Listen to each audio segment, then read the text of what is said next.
On today's episode of Homeworthy, we're diving into the timeless elegance of mid-century modern design. We'll head to Dallas, where designer Lonnie Grover's mid-century modern home is filled with unique found objects, art, and an outdoor space surrounded by lush greenery. Next, in Denver, Carlotta Cisternas invites us into her charming ranch home, blending original 1957 tiling with high-end and eclectic pieces for a dynamic, layered look. In Atlanta, Jessica Davis shares her collected mid-century modern home, infused with whimsical touches and worldly influences, while lush outdoor spaces complement the interior.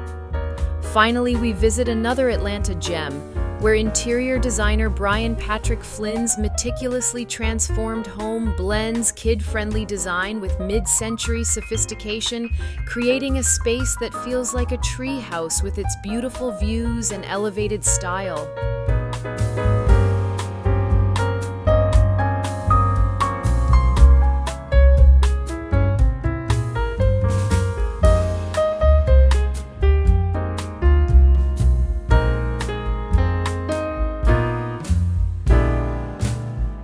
Watching Homeworthy, where we believe every home has a story. Hi Homeworthy, I'm Lonnie Grover and this is my home in Dallas, Texas. Come on in.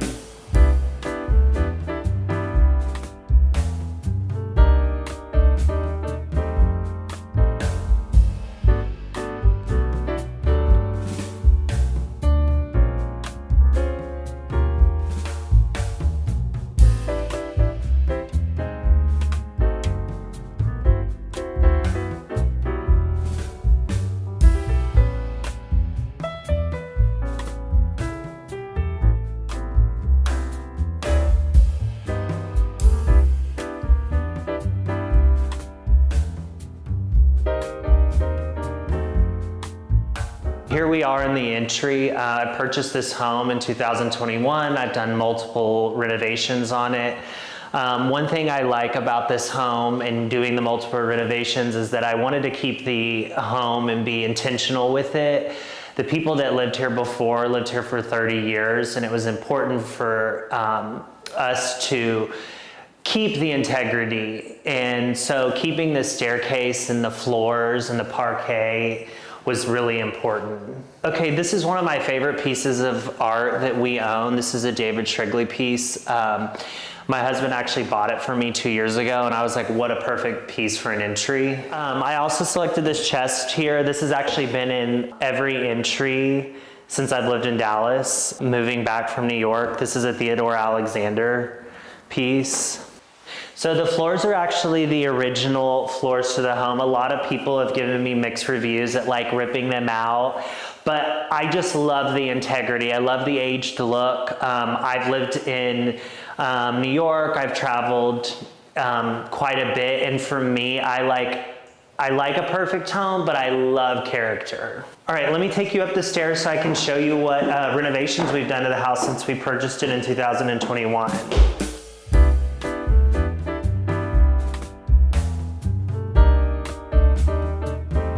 One thing that I did when we purchased this home is I left the rooms named what they were on the actual phone landline system. And so the first room that I'm going to show you is going to be the parlor. We spend a ton of time in this room. I love the way that you can actually see the landscaping and see the grounds, and it kind of brings the indoor-outdoor in. This is one of my favorite pieces here in this room. This was actually my husband's mother's chest. She traveled with this from country to country. She actually lived in Australia, and maybe 5 years ago they shipped it to us.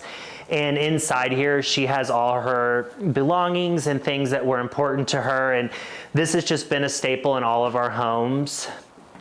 These chairs actually were purchased for my store that I own, which is Found Pieces, and they were actually made for the Czech embassy, the style is.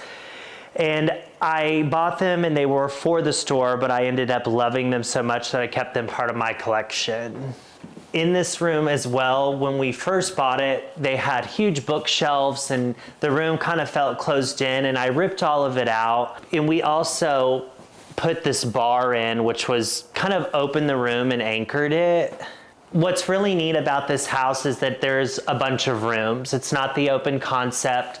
People love this room. The ability to entertain in the house and have everyone in one room is so cool, which is why I try to do as many chairs in a room as I can. If you'll see, I love chairs. There's a chair everywhere.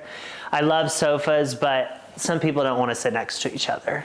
So one thing I like to do when accessorizing a home, and I've done it here in my house and you'll see that, is that I love to actually use my silver pieces. I love to have them out so that you can see them. And when it comes to entertaining, I pull them off the shelf, I fill them with limes, I fill them with orchids, anything we need, we use them. I'm gonna take you into my office here. This room has become important to me because it kind of separates the ends of the home.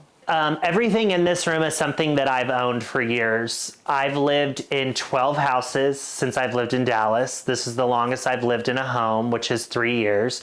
Everything in here has actually been in a home that we lived in. This desk is one of my most important pieces. It's kind of been with me through everything and from starting being in interior design. So the chair and the sofa are actually J. Robert Scott, which is the most comfortable furniture you can purchase. I see everything in this room as an object. These pillows were given to me by a client there, Hunt Sloan. One of my favorite pillows that's been with me through all my homes. It's Hermes. I love it. The concrete coffee table, it's probably one of the heaviest things I own, but it's worked in every single study I've had. Everyone knows that I love found objects, and you'll see that here on the bookshelf. And again, silver. I love to mix it throughout the home, no matter what it's for. It just always looks polished when you have it out and curated. So I actually have purchased 90% of my collection through a gallery in New York City, Jim Kempner. He's kind of been who we've used to curate our collection. I also believe in supporting, local small artists. My niece actually went to Parsons, and that's something that we're working on at Process right now, is creating an art division of up-and-coming artists.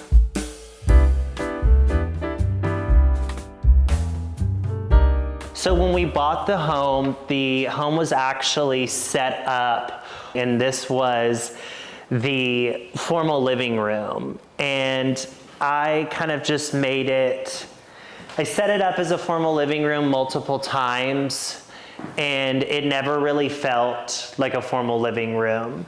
So I decided to bring the dining table in here so that the kitchen, we kind of serve off of it, and also to just see prepping. I love when you have a dinner party to have the chef be part of the party. One thing that I love to do is when I'm traveling is to visit home decor stores and pick up pieces. I actually got these at Gorsuch in Colorado, and I just love the wood detail with the nickel. The fireplace was here, and I just left it. When we bought the home, this was actually closed off. I'm gonna kind of walk you through the kitchen. I kind of would consider it one big room, which is kind of how I have it decorated. So this was actually all closed off. It was a big white wall, and on the back side was the cabinetry.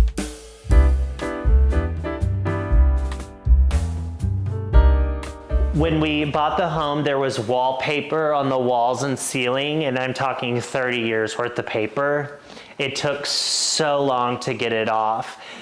We actually raised the vent-a-hood in here. We did all new lighting, all new countertops, and all new cabinetry. Again, you're gonna see my home is full of white oak throughout. It's the wood species I love. The marble, again, most people don't like marble. I love it, and I love that you can have the character. There's also a piece of art that's really important to me, and it's so fun. A client actually gave it to me, and what's fun about it is my husband's in the oil and gas business, and this is the only thing in the home that would refer back to that, but it references Midland, where he's from, and I just absolutely love it. It's a John Flaming piece. I actually don't personally cook, but I do have someone that cooks for us. Joe's part of our family, and this is actually the menu for the week. Today we're actually skipping because I didn't know how long filming was gonna take, but tomorrow we have the grilled red snapper with the cilantro lime rice, squash, and zucchini salad. So I'm really big on a seated dinner. I'm not a big buffet kind of guy. I do them, but I'm more, if I can't seat everyone, then we're gonna figure out how to rent a table and decorate it and make it work. We do have dinner parties often. You know, the first year and a half, we sat in this kitchen and had all of our breakfasts here, and I was trying to figure out what's a way that we could have an intimate setting when eating, because this was Joe cooking and us having dinner. So when we bought the house, and I'll show you now, I'll take you to where the original dining room actually was, which I've recently put in a banquette via Process Home, and redid all the cabinetry and decided to put a bar in there.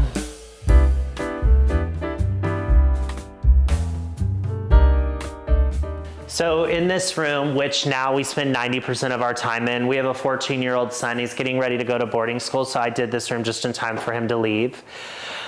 But this is where we eat. This is where we spend all of our time. This is where, if I'm gonna make a floral arrangement or I wanna be away from everyone when in the kitchen, this is where I come. I put this cabinetry in to hold my vases, my silver, different objects like that. I made sure it was deep enough so that we could really store it properly. Again, most people store their silver in a silver closet, but I put mine out frequent enough that it kind of maintains the silver without having to be constantly polished. In the mornings, usually, this is where I have my breakfast, which was important to me because every meal I was having in this home was at the kitchen island and I couldn't do it anymore. So this was the original dining room, and it always felt like a room that wasn't used in the home, and it used to have doors on it and we would close it all the time, and it became a storage room, basically. So I was actually getting ready to have a client's son's engagement party this year, and that's when I did the renovation for this room, and I was like, I need a room that I could set up a bar or a way to entertain with people coming through the home and not just stopping in that front room for a drink. And so we put this in, and it's worked perfectly to kind of clear the table out and put in a full bar here. This is one of my favorite pieces in the home. People always ask, what is this? What is this for? And it was actually an old oriental screen that I decided to just put on the wall. It's been in several homes we've had, and we've always just utilized it as a piece of art. So this would be a considered mid-century modern. I actually found this at a consignment store here in Dallas, and I've just really loved it. And it actually sat in storage for 2 years before I utilized it. These three pieces of art here are actually, I love to point out things that I call my husband's before me, but these are three old sacks that were painted, and he has had these in his office, and it's always ended up in a hallway, but somehow it ended up in this room this time, but it wasn't a battle. Well, I kind of think it works and it flows well. This table, again, this was an impulse purchase. This banquette was built by Process Home, which is my interior design studio here in Dallas. And we spend 90% of our time as a family in here.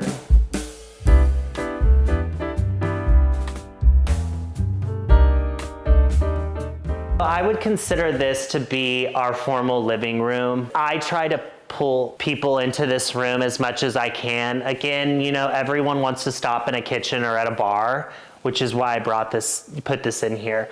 This room, to me, is one of my favorite rooms. I love the light in it. I love the skylight. I was originally going to take the skylight out and replace it with something different. And again, I think it's been great for us. I love that you see all of the grounds. You kind of bring the outside in, and there's something free about it. The ceiling heights, the skylight that goes the entire length of the room. And this was actually the dining room when we bought the house. And I was like, this makes no sense. This doesn't work for the way we live, you know, and everyone lives differently. You'll notice that each piece feels unique, and that's because I treat everything I own as a collection. That's kind of where the name Process came from for the interior design studio.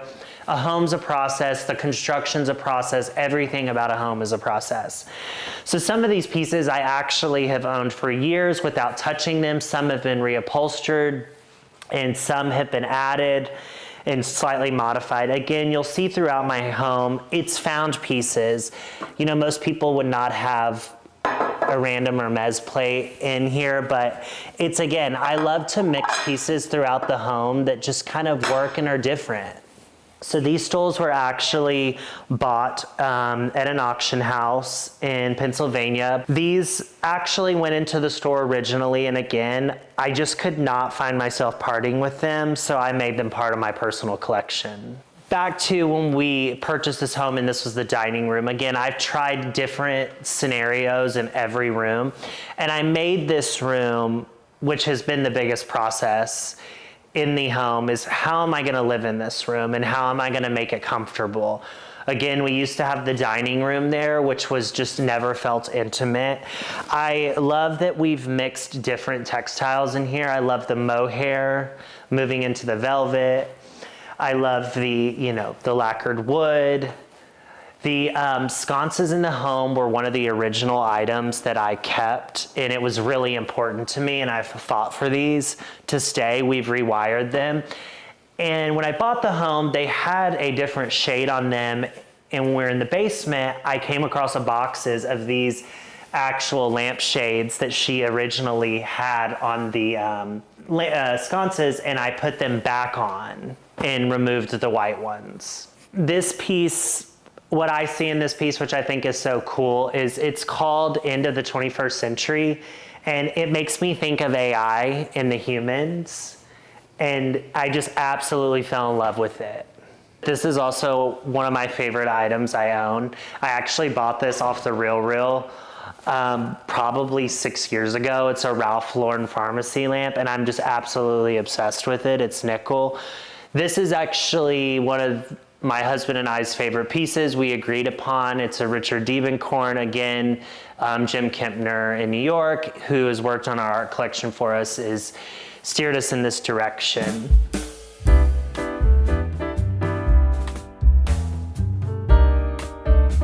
This room was considered the sunroom.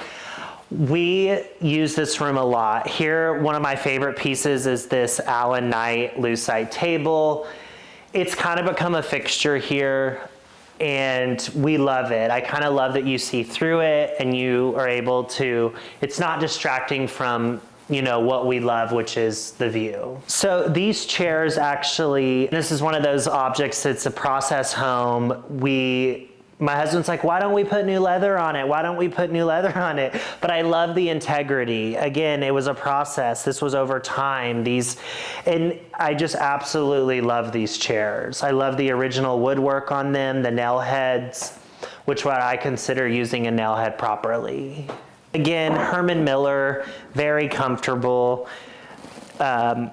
I actually bought this chair at an auction again, and it's been one of my favorite pieces. This rug has been recycled so many times. It was the original entry rug for our home.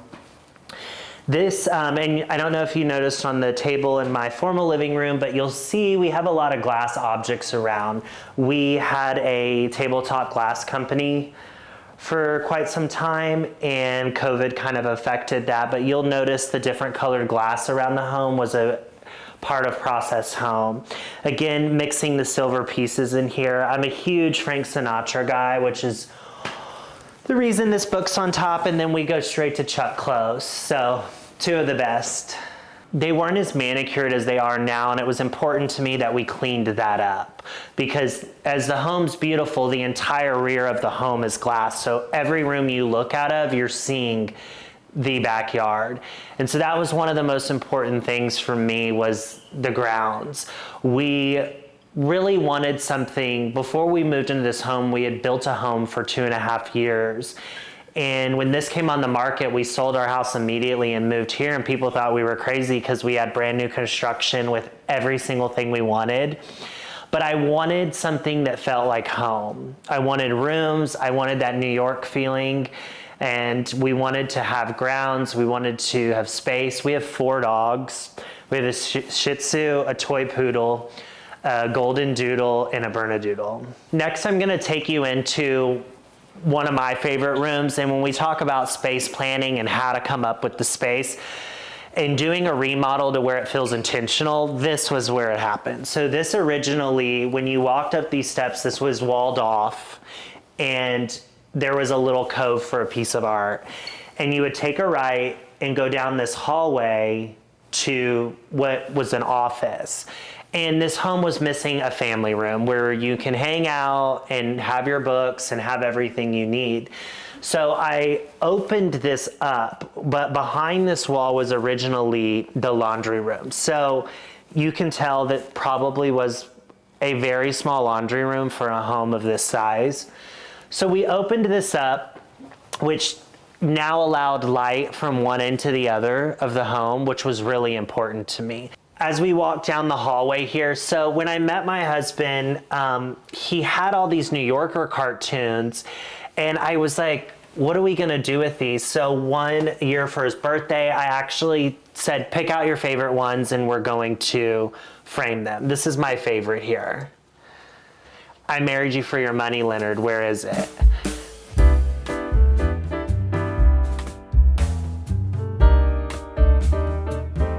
I'll take you in here. We have 4 dogs, and one thing that was so important to me is we let our dogs in and out, and I don't want synthetic grass, so having the ability to have the runners on top of the carpet was something that would alleviate the stress of me being type A and not wanting mud all over the carpets.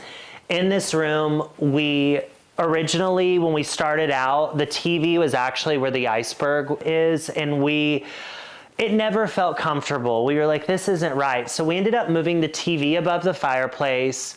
We took the shelves and kind of repositioned them, and we put these white oak shelves in. I love to read, but my husband's the big reader in the house. He has read all these books. The Eames chairs in this room are fun for me. It was kind of my first purchase with Jeff. We wanted to have something that kind of shared our personality, but was also the most comfortable reading chair you can buy, and this is it. These lamps are one of my favorite pieces that I own. It's a pair of lamps, and they were actually bought in New York City from an interior designer. This is where we hang out. It's so comfortable in here, and I didn't want anything perfect.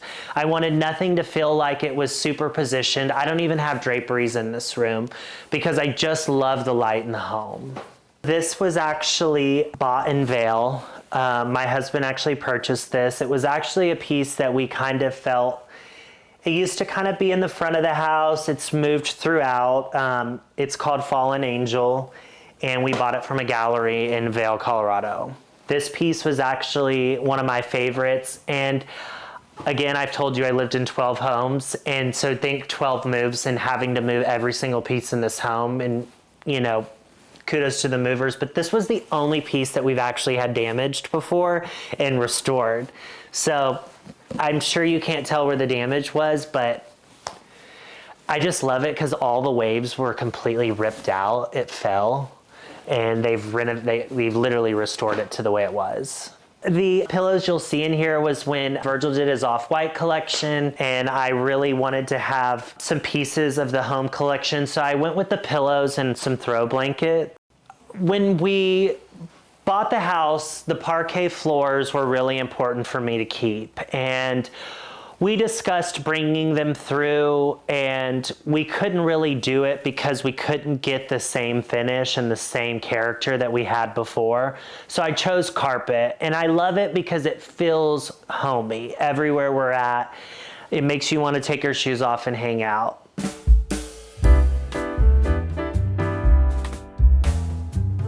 When we first toured the home and I saw the grounds, it kind of sold me. You don't get land like this in Dallas, and to be able to entertain the way that I entertain which is over the top. I was able to do that here. I'm able to tent. I'm able to bring in things I want, caterers, all that. So here to the right, we have what I consider the front yard, where we let our dogs out and they kind of run all the time. Up here as well, this is kind of an area you don't get this land, and we just love the trees, and you don't feel like you're in Dallas, but we are on one of the busiest streets in Dallas, but you would never even know it. So when we bought the house, it was actually brown, and we painted everything white, the go-to. We painted all of the windows black, and we began to what I would call nurture the property back to its original state. So when we bought it, things were severely overgrown, and we really took our time and figured out what we wanted to keep, what was not going to work, what needed to happen. And so the first thing we started with was the trees. There's over 75 trees on this property, and we have manicured them, tied them and done everything to preserve them and to make them healthy. One thing that I love about this house is the ability to drive in and out, turn around. If you have a party, valet's so easy. You can easily have it. Again, most homes don't have a true kitchen door anymore, is what I call it. And that's the door that everyone goes in and out of here and it's constantly used. We have, again, preserved as much as we can. The sphere boxwoods are new. We've kind of brought them in. All the hollies you see on the property were restored. We've fertilized them. We've done everything we can to bring them back to health. When we bought the house, there was a huge tree here, and we came back from a summer trip and it was laying over the driveway. So we haven't replaced this yet. One thing I love about this home is the front elevation. It's just super mid-century. You'll see here also the doors. I kept the green, which was the original door color. Again, my whole mission and process on this home was to restore it to its integrity and not change too much. I like that it's not perfect. I love that some things aren't level, some things aren't even. That's what I love about this home.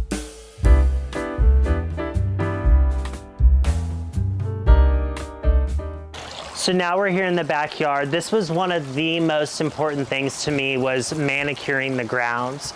I wanted to be able to, again, preserve what was here, not add a bunch or take away. I've just cleaned up.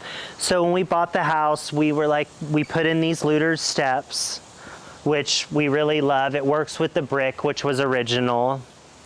Here's the patio that we were on earlier, which is off of the primary bedroom. This is actually one of my favorite trees on the property. This is the original Japanese maple. And if you go back and look at photos of this home, this Japanese maple has been here forever. Maintaining the terrace steps were super important for me. I love the width of them. Again, we have 4 dogs, so what a magical property to have them on. These chairs the bubble chairs have been with us at every property, and we utilize them here.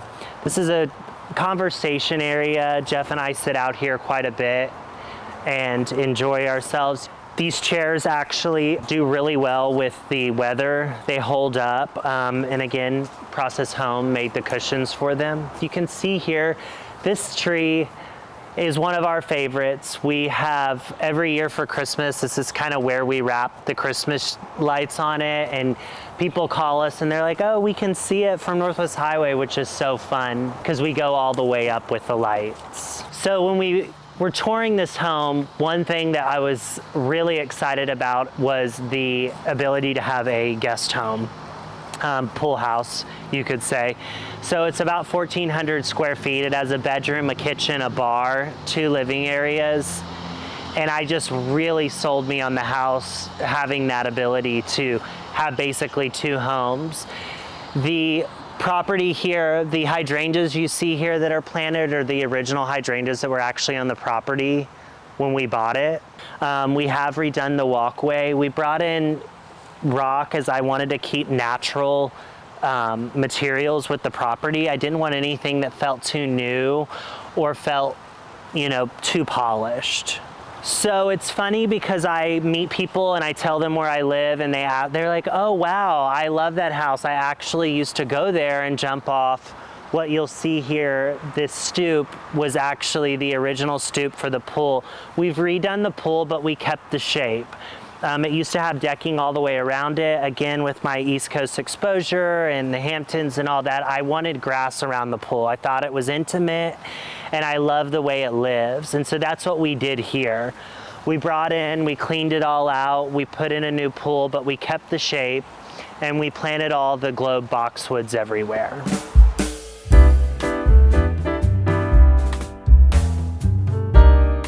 Now I'll show you the pool house. I'm actually currently renovating the kitchen, so you're not gonna be able to see that, but I will show you the living areas.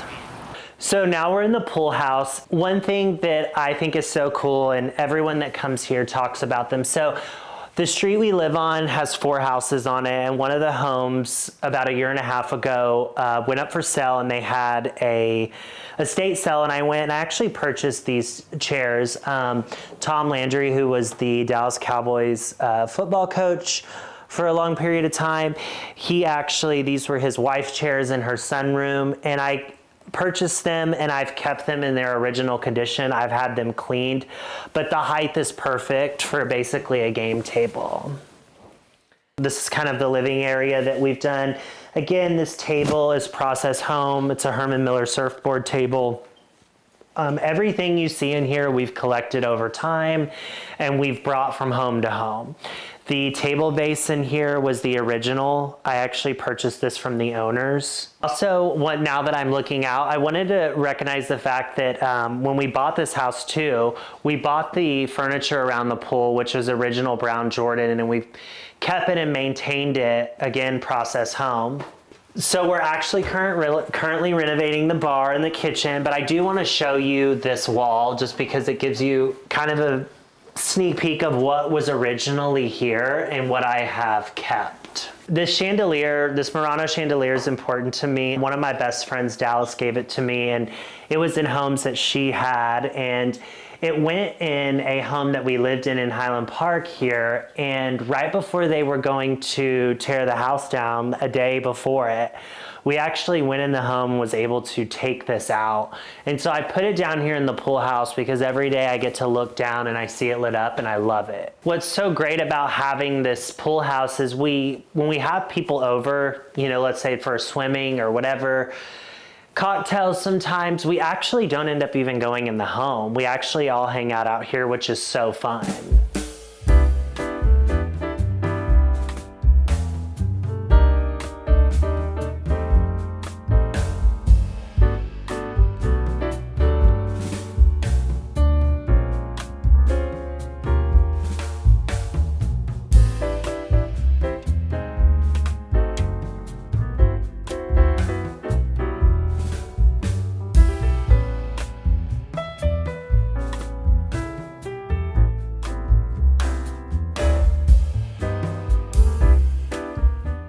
What makes a house a home to me is making your rooms intentional and living in them the way you would. Make it a happy place, make it a process, don't just fill it full of stuff. Hi Homeworthy, I'm Carlotta. Welcome to my home in Denver. Come on in.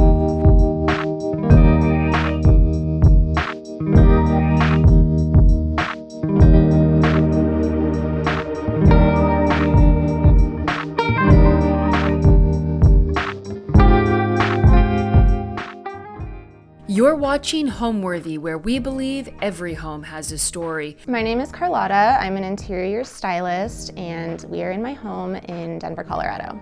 When we first walked into the house, we absolutely fell in love with it. It was actually marketed as a fixer-upper because it has all the original tiling in the bathroom. The kitchen hadn't been renovated, and it was owned by the same family since 1957. So the people who were selling the house were actually the kids who grew up in this house. There were 4 of them. And so they were all in their 50s and 60s at the time. And they obviously loved this home. It was their family home. And so they told us that we could write a love letter, as it's called, kind of introducing ourselves, like, what we would want to do with the house. And we were bidding against a contractor who wanted to flip the house basically and, paint it, gut it, get rid of the paneling, which was like heartbreaking for us because we really love the style as it is. So we ended up writing a letter to the children, and we just introduced ourselves, say that we were looking to start a family and how we just wanted to make a few small improvements, and we didn't get the house. And our realtor told us, sorry, they went with the contractor because they were offering a little bit more money. And then 2 days later, we got a phone call from our realtor, and she said the kids had a heart-to-heart and they decided to change the offer and give it to us instead. So we were obviously ecstatic, and yeah, the rest is history.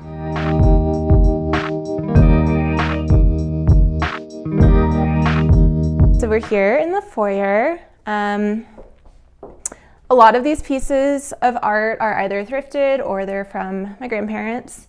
This is from my grandmother. I wish I knew the origin of it, but it reminds me of her, and I love hanging little rugs and textiles as art pieces. This is a famous piece by Picasso. It is definitely a print, but it was one of my grandmother's favorites. So when I saw it at an estate sale a few years ago, I had to snatch it up. And then over here, this painting of Shiprock was actually left by the previous owners. And it has only ever been, that I know of, hung in this space. So it's special to me that that little vestige of them is still here. And I think it fits in perfectly with the rest of our furnishings. Same with this little workbench. They actually left it in the basement, and it's this perfect little entry table. Again, I'm mentioning a lot about my grandparents. This was also my grandmother's, and it was a rum bottle, I believe, and she had it wired to be a lamp. It was not in great shape when I got it, so I spray painted it again, found this cute little shade for it, and now it's one of my favorite pieces in the house. This rug is also from an estate sale. I love just collecting pieces as I go. A lot of times when I buy something at an estate sale, I don't actually know where it's going to live in my house or if I'm going to sell it or what I'm going to do with it. But this one came home with me, and I love it in the entryway.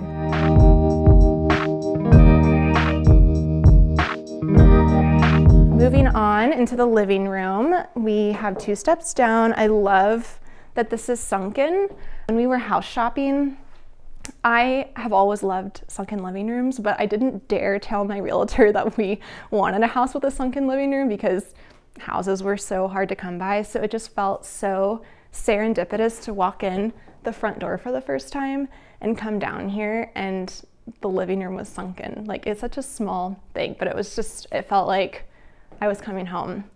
So here, this is another piece that I got at an estate sale. This is beautiful walnut credenza, and I actually bought this piece to sell, but my husband, who's a woodworker, he came with me to the estate sale to pick it up, and it was just, we were both like blown away by how beautiful it was. It had been like covered in dust, and it was sitting in somebody's house for years and years and years, but it just had to live with us. So I love this piece. We don't have a TV up here in the living room.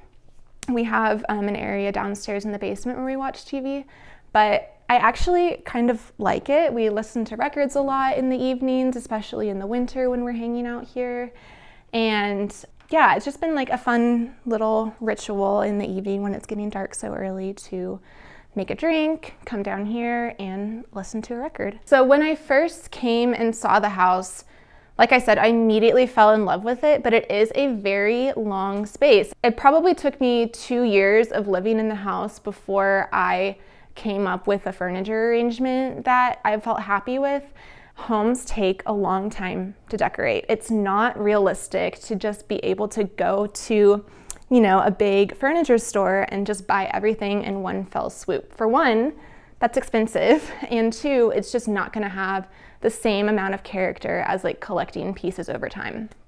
So this living room came together very much in bits and pieces, and I actually asked my followers on TikTok a couple years ago because I was just really struggling with the layout of this living room, and they came through. I got a new couch, and we kind of like divided things up to a main living area, but it is tricky in here because we have a fireplace as a focal point, and we also have windows, and so there's definitely this like push and pull that we had to figure out. But again, I think it's an ever-evolving process. I don't think a house is ever done, but I'm happy with how it's turned out for now.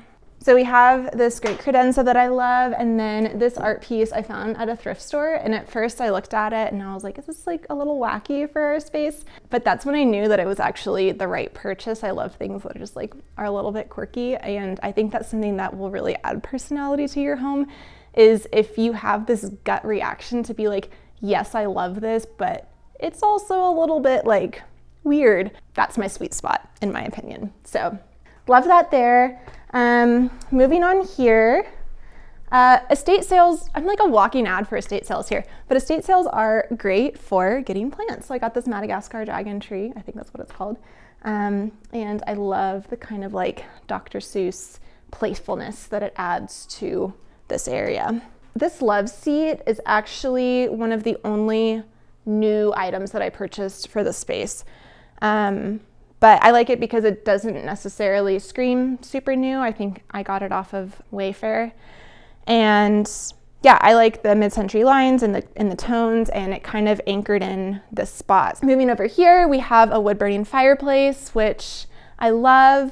It's just so cozy and nostalgic. And again, when we're listening to our records and drinking our drinks, it's super fun to have a fire going. My husband used to live in Canada for a while, and he made this beautiful walnut frame. So I love displaying it up here. This is another piece that I got at a thrift store, but it kind of reminded me of this one spot in this little town where my mom grew up in Germany. It's this little town called Techte, and my grandparents still live there. Most of my family is still there. And this is definitely not Techte. I'm not sure where it is, but like I said, when I saw it, it just kind of caught my eye, and it gave me that feeling of being at home with my grandparents. This lamp is IKEA. I love IKEA. I think it's great to pepper in with other pieces, and again, kind of creates that layered look. These curtains are actually worth mentioning. So this is called bark cloth, and this was a big mid-century design. And these curtains actually close, and so they envelop the whole living room. We don't do this very often, but it's like definitely a fun touch. And these are original to the house. You know, they've seen some better days, but I just like can't bring myself to part with them. So those are a fun addition. Here's the other lamp that matches with the one on the credenza. Again, that was from the family, and I like a living room that just has like books. Again, that's what I'm doing a lot of here, is reading and hanging out. This couch was another Facebook Marketplace find for like $200. I love how this completes the space. It has a very low profile, but it's still very comfortable.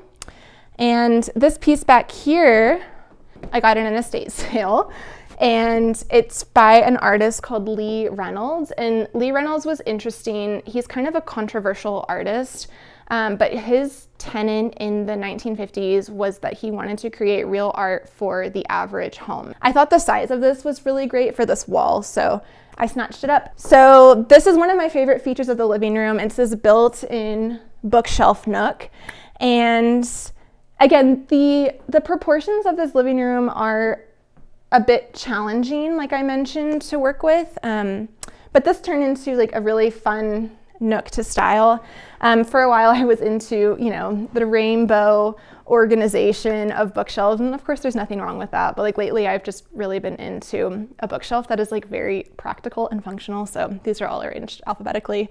My husband and I love to read. I love to go to the library, but we also, you know, love to own hard copies too. And yeah, so that's this bookshelf. This chair was another piece that was left here by the previous owners, and it's kind of a rocking chair, and we didn't think much of it until we had a baby, and it's the perfect place to rock her. So that's just like a fun little element. The coffee table is another secondhand piece, And most of the things on here are secondhand as well. This little candle holder is from my grandmother's house in Germany, and I took that with me last time that I visited her, but it just makes me think of her every time that I light it, and so that's special to me. I recently picked up this little chrome piggy bank, which I thought was so fun because I also just, you know, when you have loose change floating around the house, it's like, what do you do with that? So now I have a little piggy bank. So that was a little joy for me the other day.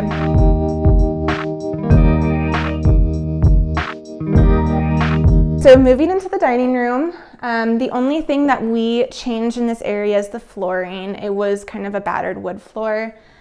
So we ripped that up and made it cohesive with this whole area. There was ripped vinyl all throughout the rest of this area. So we just put down inexpensive travertine in here. And then this table is really cool. It's called a Skavby 33, and it's a Danish company, I believe. And the dining area is a little bit challenging here because it's not very big. And so for most of the time, when it's just my husband and daughter and me, it works fine. But if we like host Christmas or, you know, have friends over for dinner, it's not quite enough seating. So this table actually opens up and expands to seat 8 or 9 people. So that's been a fun little entertaining trick that we like to pull out when we need to. The dining area had a chandelier that was hung a bit high and it didn't quite fit in with the vibe. So this is just a simple IKEA shade. Again, I really love mixing and matching pieces, high end and low end and everything in between. And I think that really creates an interesting look. All right, so over here, this is the other side of the bookshelf, and this is one of my favorite features of this house. It's a little planter. So I just have fake plants in here because I know that there are ways that you can put real plants in there, but I was just nervous about watering and wood rotting and all of that. So we have fake succulents in here for now, but it's just a fun little touch. And when people come over, they're like, oh wow, like this is so cool. So again, it's another detail of like these older homes that I just think it's so special and adds a lot of character. So this is just a little collage of, you know, some memories that I love, some thrifted, some family. So like this is my great grandmother, the one who was part of the Hollywood Foreign Correspondents Association, and this is her giving a Golden Globe to a young Frank Sinatra, which I just thought it was so cool. This little bar area, we keep a lot of our glassware. I love glassware, so I have like a little bit of a collection, and my husband is really big into tiki drinks, like tiki cocktails, so we have a couple tiki mugs, and it's just like a fun little thing that we can do with our friends or, you know, just with each other too. I would say the style of the house is predominantly mid-century ranch. And with the decor, I leaned mid-century to a degree, but it's really important to me to mix and match styles, so I have a lot of pieces. Actually, most of this house I furnished secondhand. We didn't have a lot of furniture when we moved into this house. Our previous home was much smaller. And so I kind of created a color scheme to go to furnish the house, but I didn't try to get too hung up on only buying mid-century pieces. So there's very much a mix. And to me, I think that reflects personality. Like there's nothing wrong with, you know, furnishing a house purely in a mid-century style. But for me, I like to kind of, you know, mix and match and have furniture that's like comfortable for us and practical for us as well.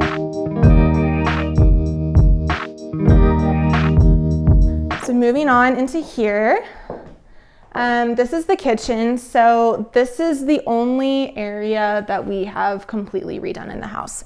So the layout of the kitchen was actually pretty much the same, but for the exception of the peninsula, there was actually an island here instead.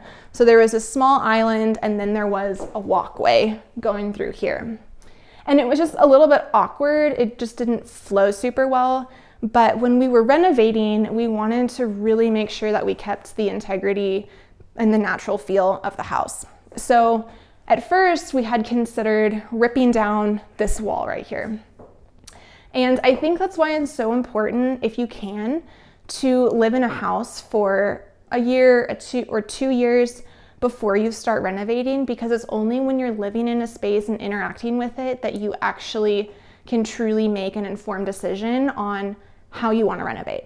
So I'm so glad that we did wait 1.5 years to start the renovation process here, because what we ended up with, this is completely different from what our initial impulse was. My husband did most of this work himself. We worked with a contractor for a few things, but these are actually IKEA frames. And then my husband did custom cabinet fronts out of cherry plywood, and he sanded them, he stained them, he sealed them. He built this custom bookshelf here and up there. And it was such a labor of love, but we could not be happier with how it turned out. And it actually, in my opinion, makes the house feel more cohesive than it did before. Like, it used to be the living room was so nice, and then you would come in here, there was ugly fluorescent lighting, and it just didn't feel like a welcoming place to be. But now I love it because it still feels like I'm in my living room, basically, even though I'm here in the kitchen. So one of my favorite features is this huge skylight, and this was here before we renovated, and we didn't touch a single thing. And I think it's a testament to how sometimes changing the surroundings of a certain design element completely changes the feel of it. So before, this felt a little bit dated with the track lighting, but now I feel like it really complements the kitchen, and I'm so glad that we just left it alone, and it adds a lot of really beautiful light in this space. Again, this kitchen is still a work in process. I would say that it's probably about 90% done, but I think that is very realistic for a lot of people. You know, you work on projects, and then, like, I had a baby, and, you know, things kind of fall by the wayside, and you do things as you have time and you have money for them. And sometimes that's frustrating, but I think it's also a way to make sure you're being really intentional about the decisions that you're making in your home. And it's not just like throwing a bunch of pieces together and, you know, hoping for the best. Case in point, this faucet was something that I had just kind of chosen last minute. Like, we needed a faucet. It was just, you know, we were under the wire of like needing to get the kitchen done, and I don't like this faucet at all, and I want to switch it out. So it's just a example of, you know, sometimes it's okay. Obviously you need like running water, so like we had to live with this for a while, but sometimes that's just, you know, part of the process. So over here, this is another part that's still kind of we're working on. Ultimately, there will be a cabinet that goes around this fridge. The layout of this kitchen is, I feel like it flows well now, but when we first saw the kitchen, the fridge was actually on this angle here on this wall, and it was just jutting out, and it was just a really awkward layout and proportion. So this fridge, we needed a 28-inch width fridge, and this is literally one of the only ones that exists. So it's a little bit small. It's definitely more of a European fridge, but at the same time, it makes sure that we're like actually eating the food that we purchase, and it's not just languishing in the fridge. So I'm excited for when this project gets completed.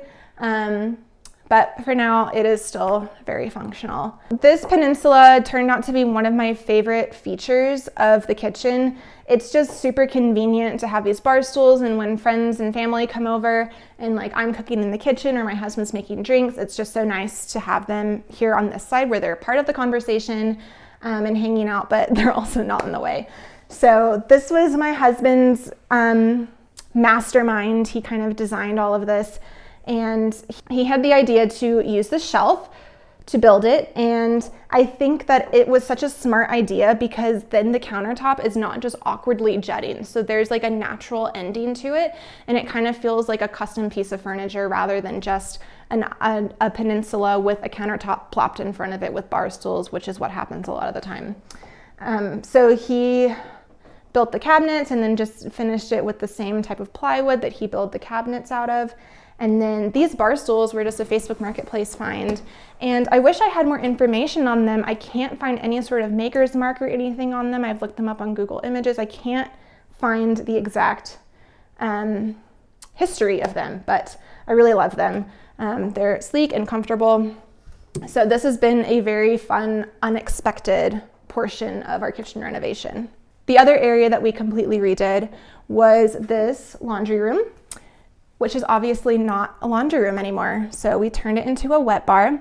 And it was just, even though it was nice to have first floor laundry, it was awkward.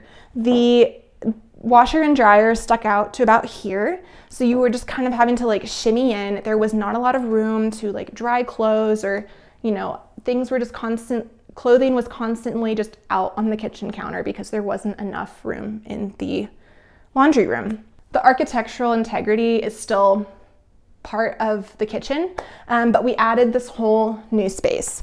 So in here we have espresso machine, very important. We installed filtered water here, and then here we just have a bunch of extra storage, and I like having all the drinks in one area. Coffee mugs.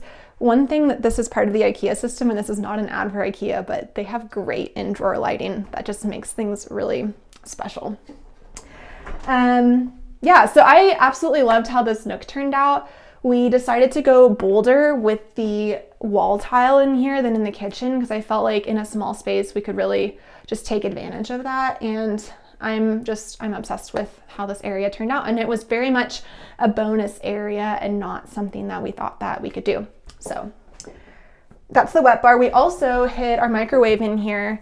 A microwave is kind of like a necessary evil.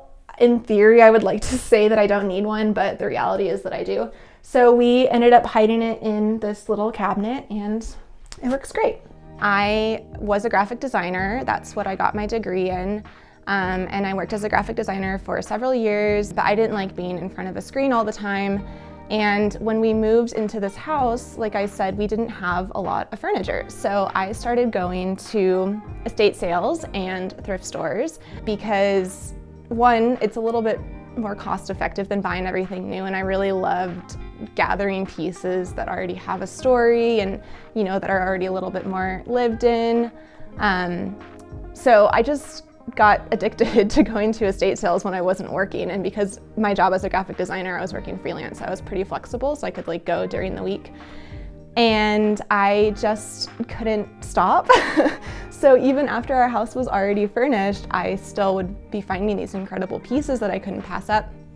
So I started buying them and reselling them on Facebook Marketplace. I would fix up the pieces a little bit, and so that was fun for a while, but it's also pretty labor intensive to go to these estate sales, haul the furniture. I mean, it's not a glamorous experience. I love the thrill of the hunt, but it's definitely like some hard work.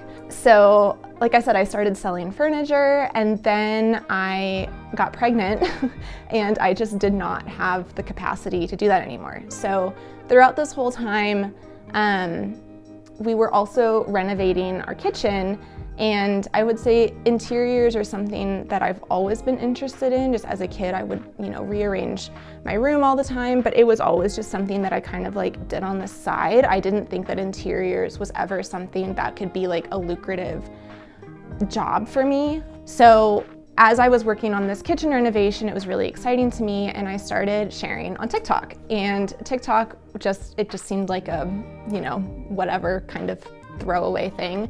But I enjoyed making videos with my background as a graphic designer.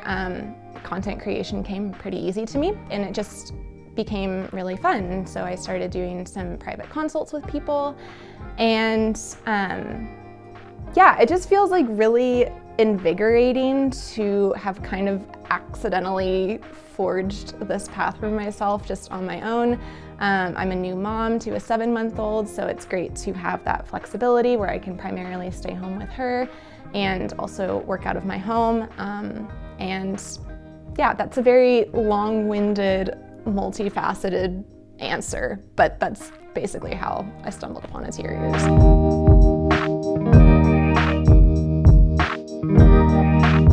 This little hallway leads to the garage, and so this is typically where we're coming and going on a day-to-day basis.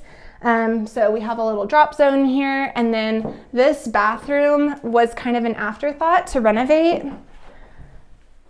but it turns out that when you have done a kitchen renovation, a bathroom is like very easy to just kind of like do on the side. So we needed to redo this bathroom because the faucet was leaking. It was just like this ugly kind of 80s vanity that wasn't doing much for anybody.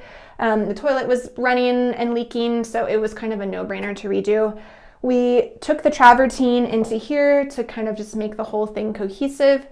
And then we just got an inexpensive console sink and a toilet, and then this mirror was actually already there.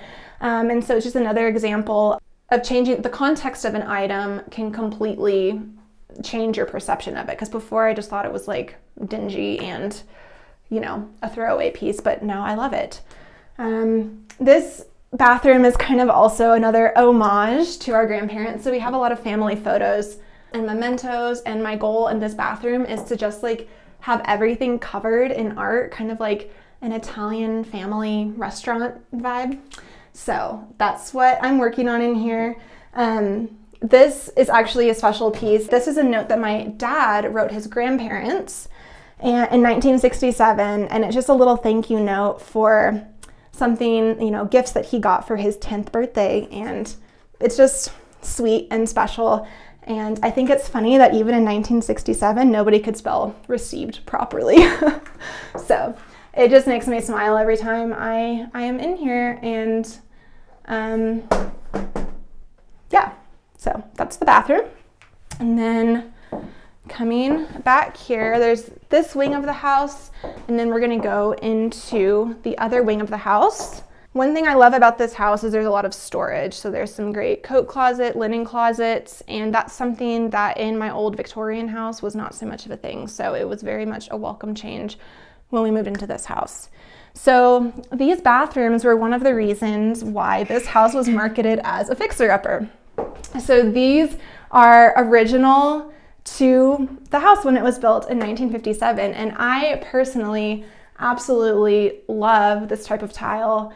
And I am so thankful that it was still intact because it's kind of rare to find original tile like this. A lot of times it's been, you know, renovated a couple times over.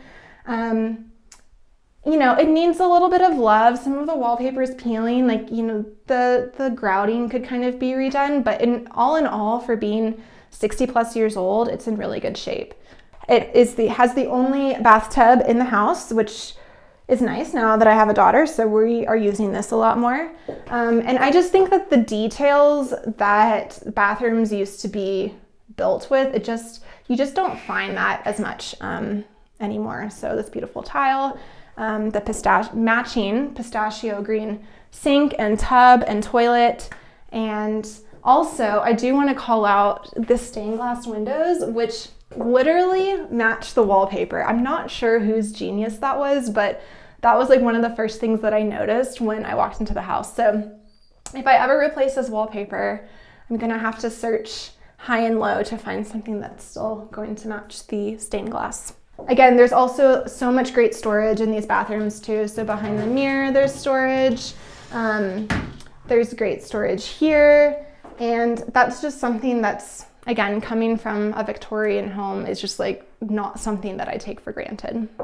All right, so coming down this hallway, it's a very long hallway, and it took me a while to find the right rug for it. I think this rug is 15 inches. We could almost even go longer, but I love this pop.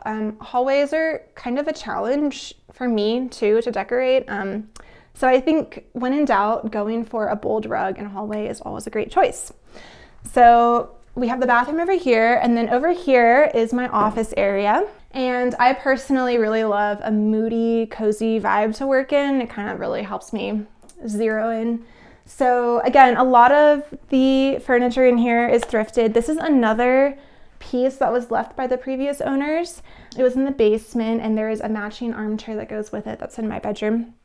And I just thought it was fun to have a couch in here. My siblings made fun of me and they called it a therapist couch, but you know what? I'm all for therapy, so that's fine with me.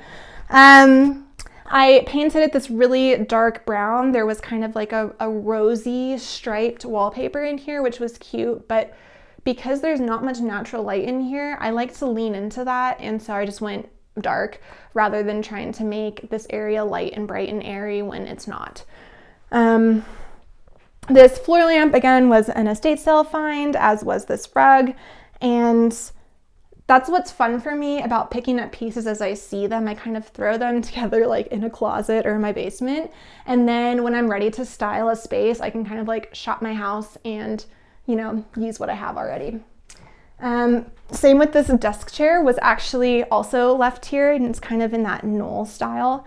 I'm not sure they knew what they had by leaving it, but I was more than happy to snatch it up and use it as my office chair. So this is actually interesting. I pulled out the blueprints of this house in preparation for here. And so you can kind of see the layout of the whole house and the sections. There's even some notes here on the side of like which wood is in which space. So like in the living room, it says there's red oak, and in the kitchen originally they had birch cabinets. So it's just really special to have this.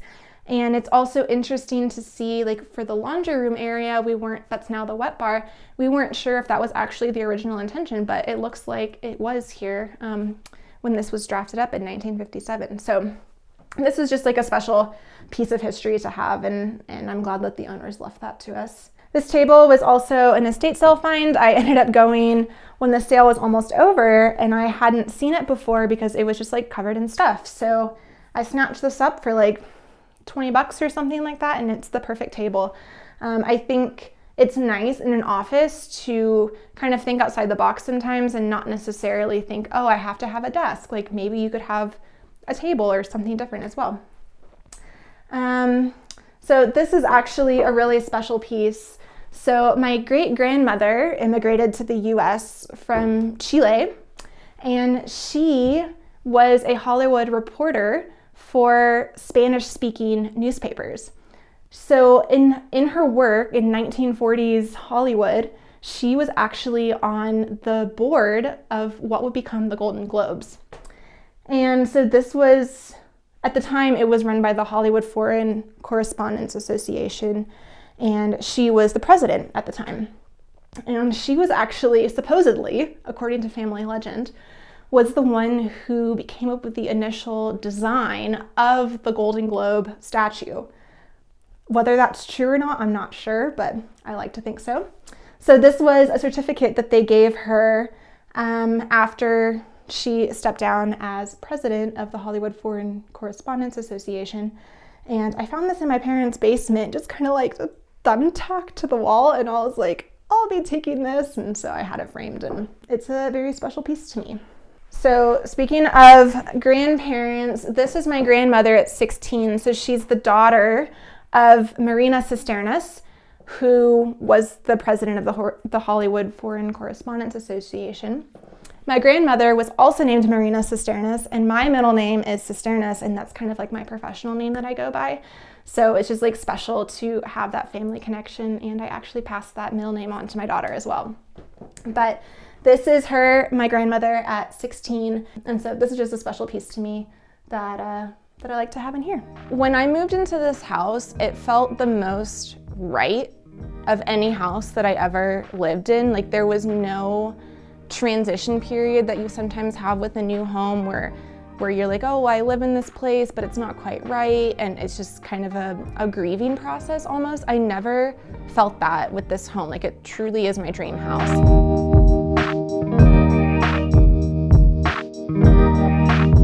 Back into the hallway, and then this is the primary bedroom. This bedroom was this not great blue color when we moved in, and so one of the first things that I did was paint it in here, but the color that I chose was just white. I was overwhelmed when we moved in, and not that there was anything wrong with white, but after a while it just started feeling a little dingy because this room, because the windows are high and narrow, it doesn't get a whole lot of great natural light. Right now it's pretty good, but in general it's not great.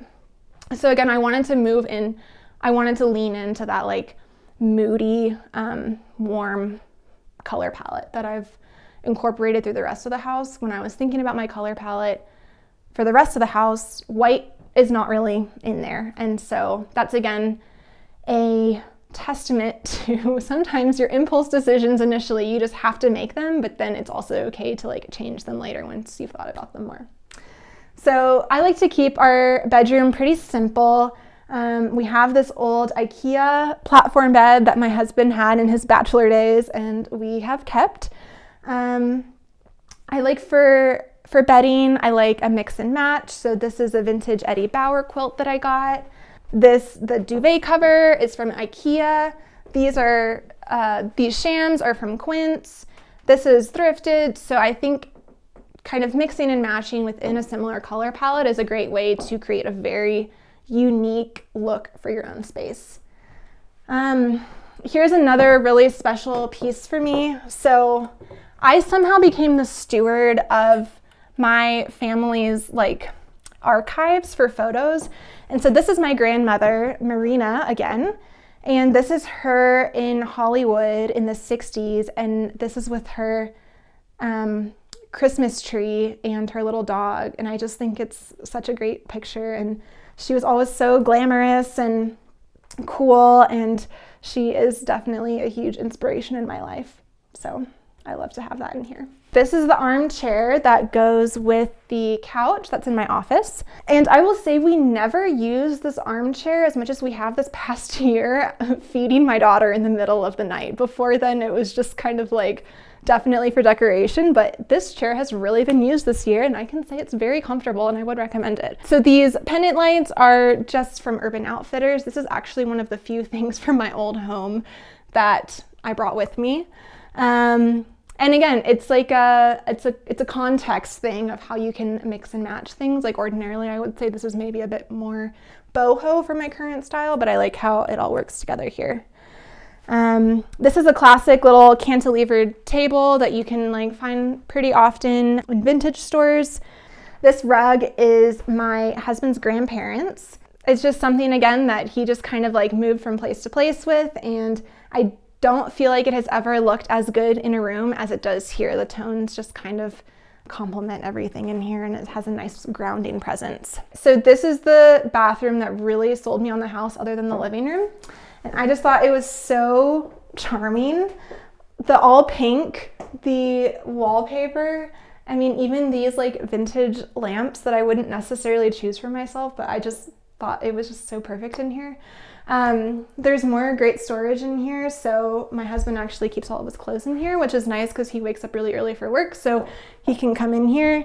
There's a sliding peg door here. I found this little stool at an estate sale, and it's just a fun moment for me to come in here and get ready for the day. The other portion of this bathroom that's really cool is there's another matching stained glass wallpaper moment in here. And again, I'm not sure who I have to thank for that, but I love to look at it every single day. It's so special. For me, home reminds me a lot of my grandparents. I would say my grandparents are one of my biggest style inspirations on both sides. So in a way, I would say home connects me to my past.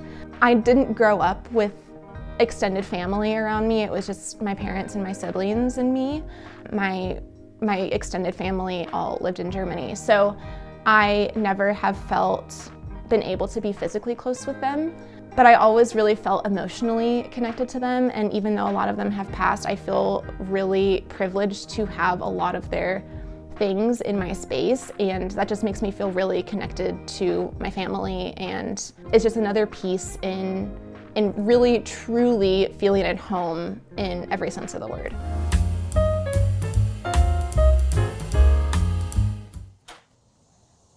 Hi Homeworthy, I'm Jessica Davis. Welcome to my home in Atlanta. I can't wait to show you around. Come on in.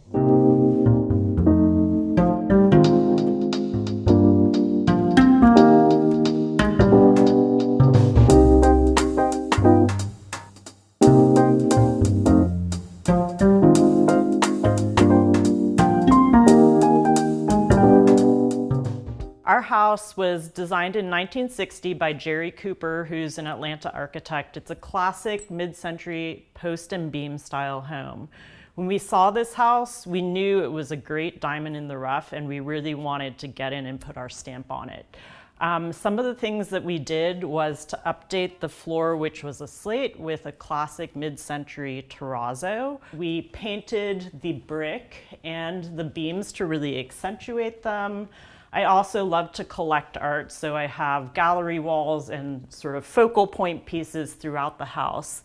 I love these giant overscaled knobs that are original to the home. I also love to kind of layer, and this is a rug that my dad actually collected on his travels to the Silk Road in China in the 80s. Over here we have a original magnolia wall with this paneling, and that's something that we wanted to really keep. It warms up the house, and we layered all of this art that we've collected over the years to create this gallery wall in this space. As an interior designer, I love to do gallery walls that have meaning but really showcase somebody's collection. So for me, we have pieces that are by our friends, pieces that I have painted myself in college, and even things by my kids. And I think when you weave these things all together, including vintage pieces, it really tells a nice story and elevates all of the art. What's unique about this home is that there's so many hallways and they're very wide, so they feel like they're kind of their own spaces, and we wanted to play into that. So we even have little furnishings here and there in the hallway. This is a rocking horse that I've had since my childhood in Hong Kong in the 80s. And I love these walls of windows. And what's really great about these windows is the fact that there's this stationary pane of glass at the bottom. So they're great for dogs. Our dogs walk along here, they can see outside, but when the windows are open, they can't jump against the screens or jump out the windows. So I don't know if the original architect thought about that, but I think it's an amazing sort of practical choice. So I grew up in Hong Kong and spent a lot of time in China over the years, and this is my snuff bottle collection that I've collected really ever since I was young. One of these I've had since I was in elementary school, and I used to use it as a prop to play with my Barbies. So really kind of expanded this over the years in my travels to China and enjoy seeing it every day. Right here is a piece of art by one of our friends, Nils Eriksson. He's a photographer. He's mainly a sports photographer, but we love having one of his pieces in our home to remind us of him. Off of our entryway is our sunken living room. Let's head there next. This is our living room. I love that it is a big volume of space and that both the floor goes down and the ceiling goes up. We have this classic kind of mid-century fireplace, and we really wanted to make it a little more neutral. It was this weird yellowy brown brick, so we painted that white, and the white brick carries through to this built-in bench, which is again a very classic mid-century element. Because of the strange bricks, I wanted some sort of artwork on here that would fit in this frame, and we used these amazing Katie Gong knots here that have a really sculptural quality. Also, because the room is so big, we separated it into two different seating groups. So we have our fireplace seating group as well as the main kind of loungy area separated by a daybed.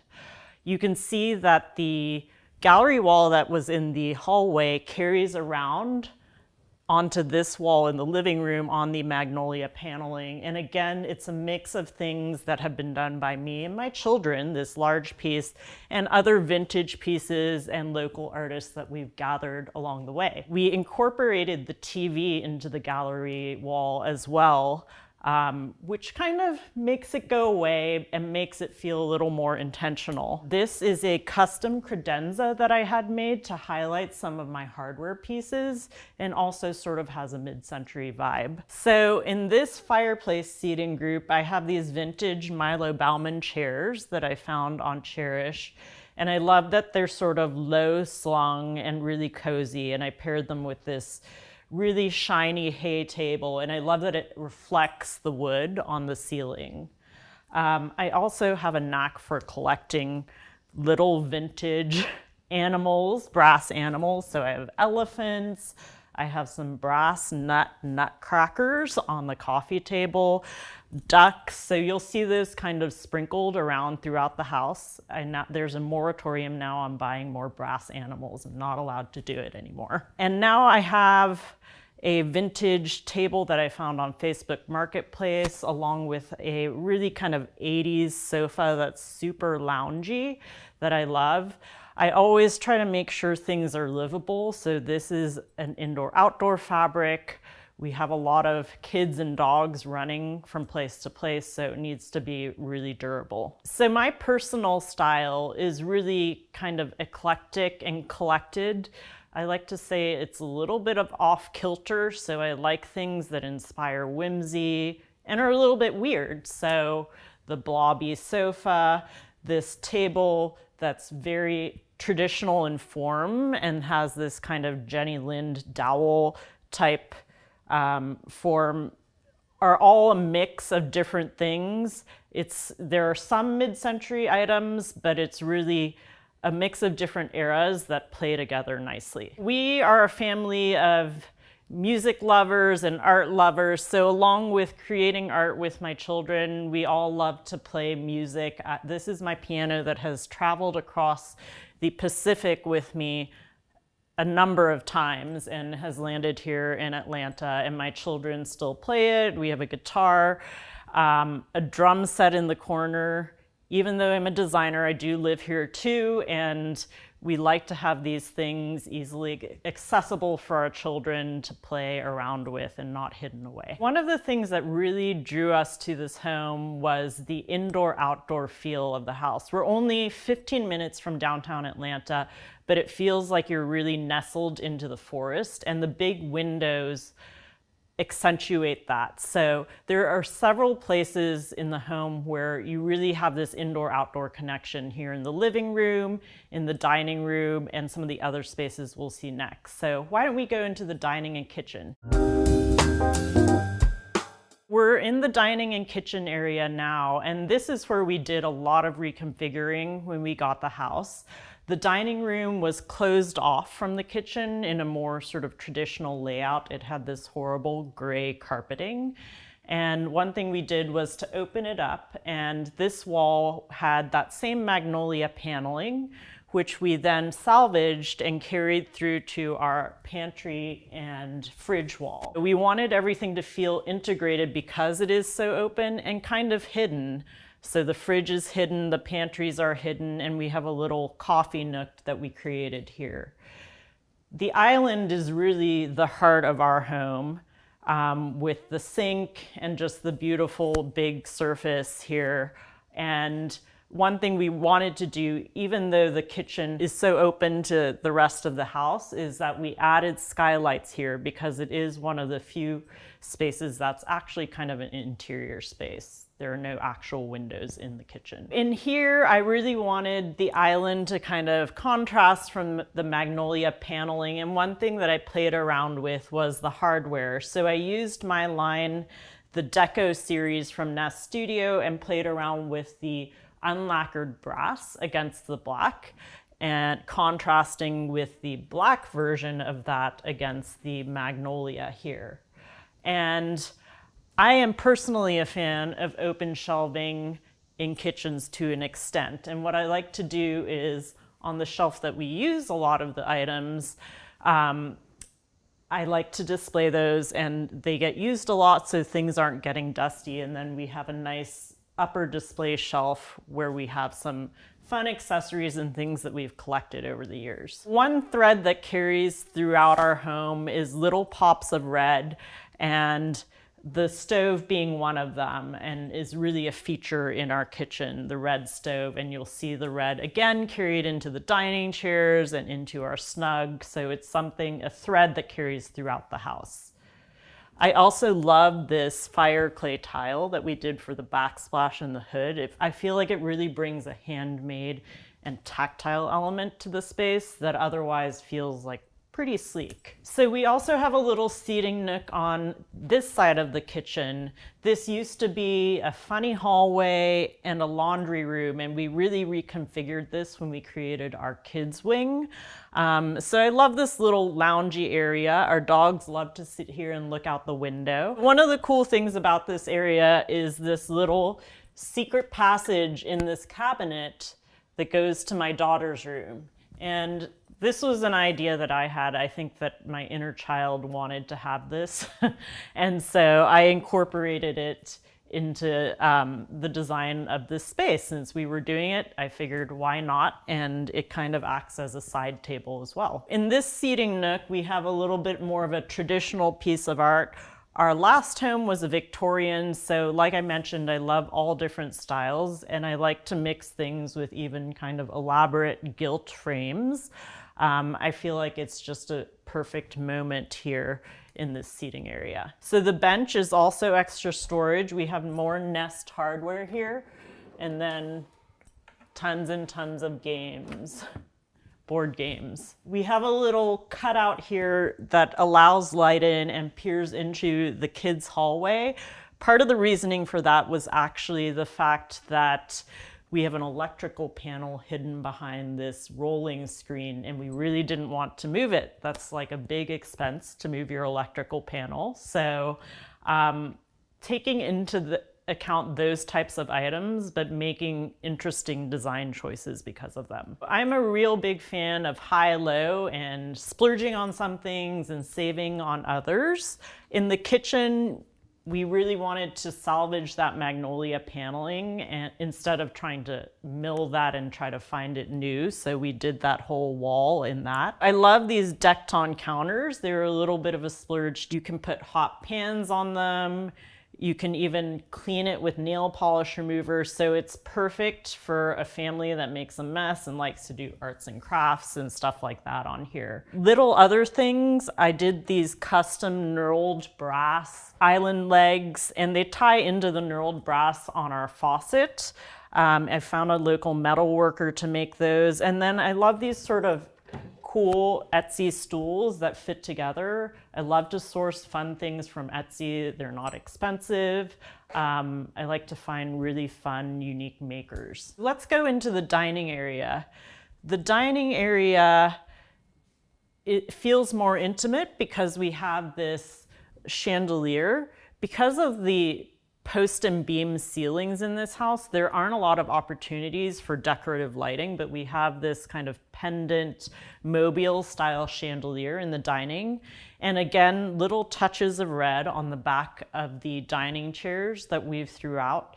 This is actually a table that I found on Facebook Marketplace years ago, and I personally lacquered it a mint green color, which is again a color that you kind of see throughout the home. As you can see, the dining room really opens up to the outdoors, so let's head there next. So here we are in our backyard, and what I really love about this house is all of the amazing existing hardscaping and landscaping, these beautiful Japanese maples that kind of frame this seating area. We've added some fun string lights that make it really festive and intimate in the evening. We love to entertain. One of the things that we added in our second phase was this pass-through window to our kitchenette and bar area, so it makes it really great for having people over. Why don't we head up to the pool next and our fun kids play area.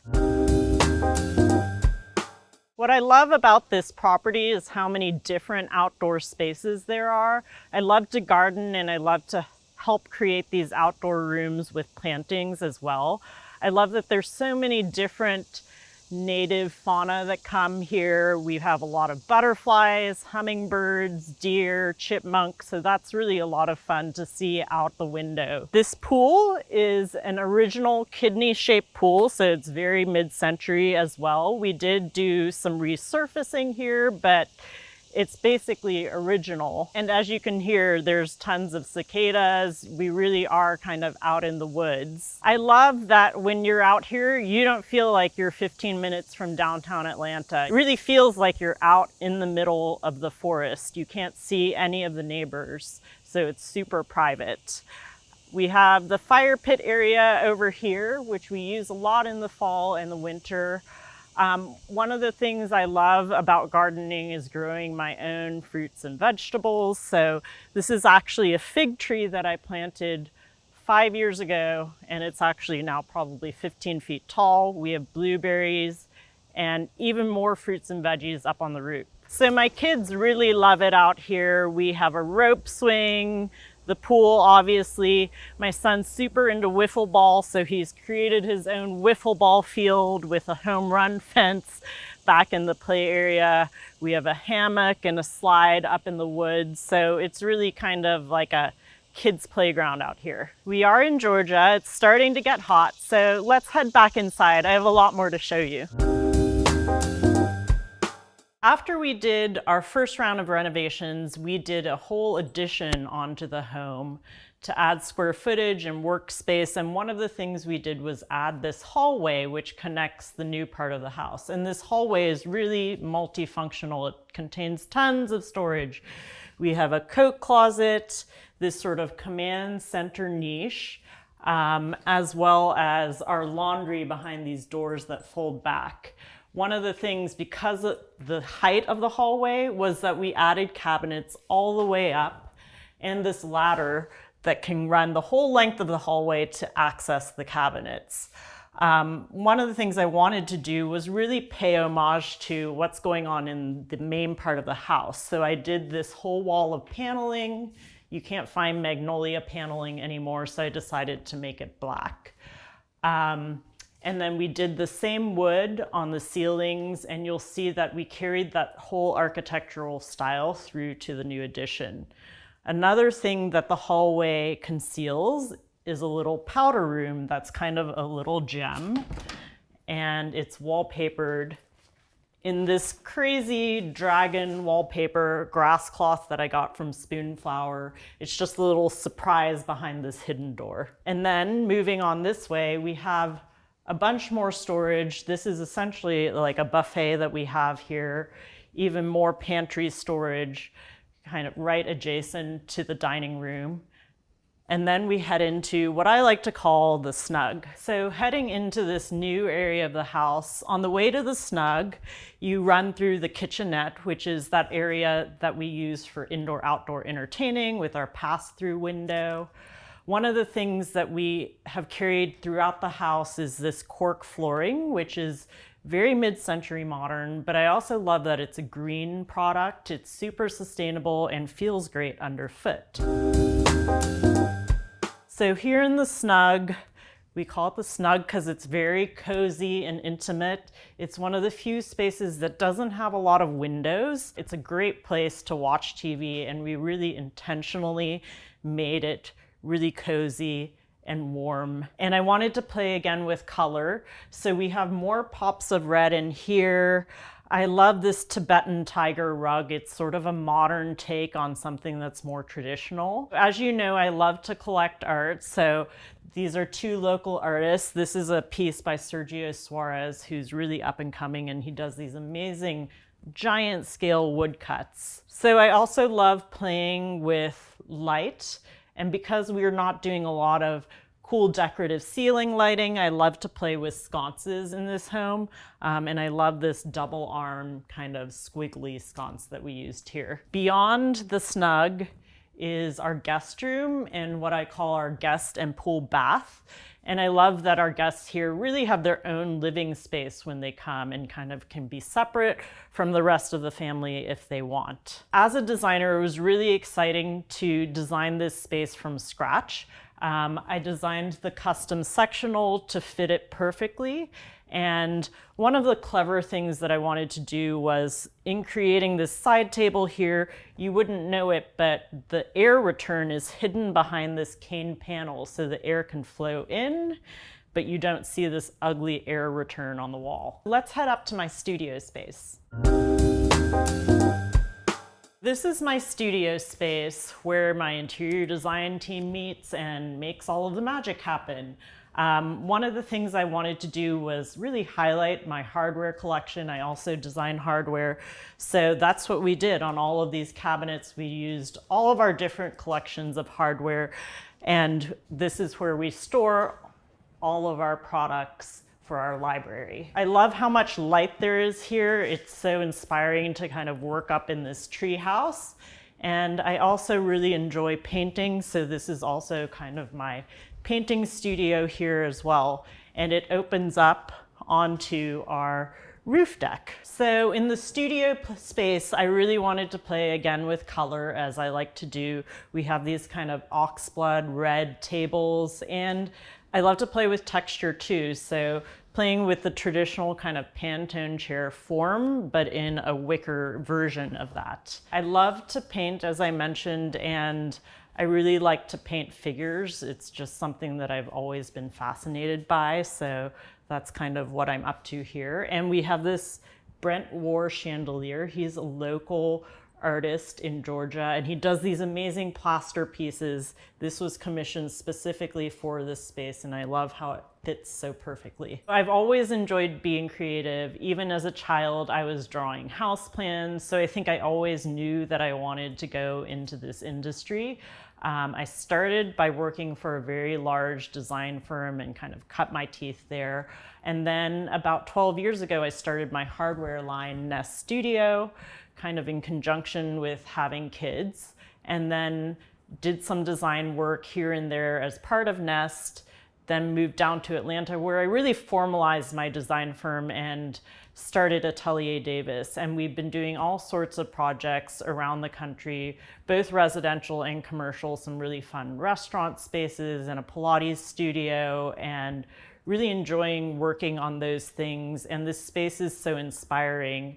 I love taking cues from nature and just from things that I find in everyday life, even things from like subway handles and like machinery that I see. Those often play into my hardware designs. So it's really interesting to see where inspiration can come from. But like I said before, this whole space feels like it's in a treehouse, and part of that is because we have this amazing outdoor roof deck. Let's head out there. So here we are on the roof deck. I love being out here. As I mentioned, I love gardening, and we have these raised planters where I'm growing tomatoes, watermelons, beans, zucchinis. One of the things that's great about having all of this on the roof is the fact that the deer and the rabbits cannot get up here, so I'm able to grow these things without their interference. I have a bunch of tomatoes growing here, some thyme, and a squash, which is hidden down here. And then I have cucumbers and okra. I'm waiting for this giant cucumber to be ready. And then I have a ton of tomatoes, these giant basil plants. They're doing kind of amazing up here. So lots of sun, and the plants are really happy. I actually have some watermelons. I have a little baby watermelon growing here, as well as some peppers. So I really enjoy coming out here and picking things and watering them. It's just a nice respite for me. So the roof deck continues over here, and I love that the beams on the outside, the inside of the house, carry through to the outside. And we have this little seating area here where I can sit, have my coffee, and I can even monitor the kids in the pool down below. All right, let's head back inside.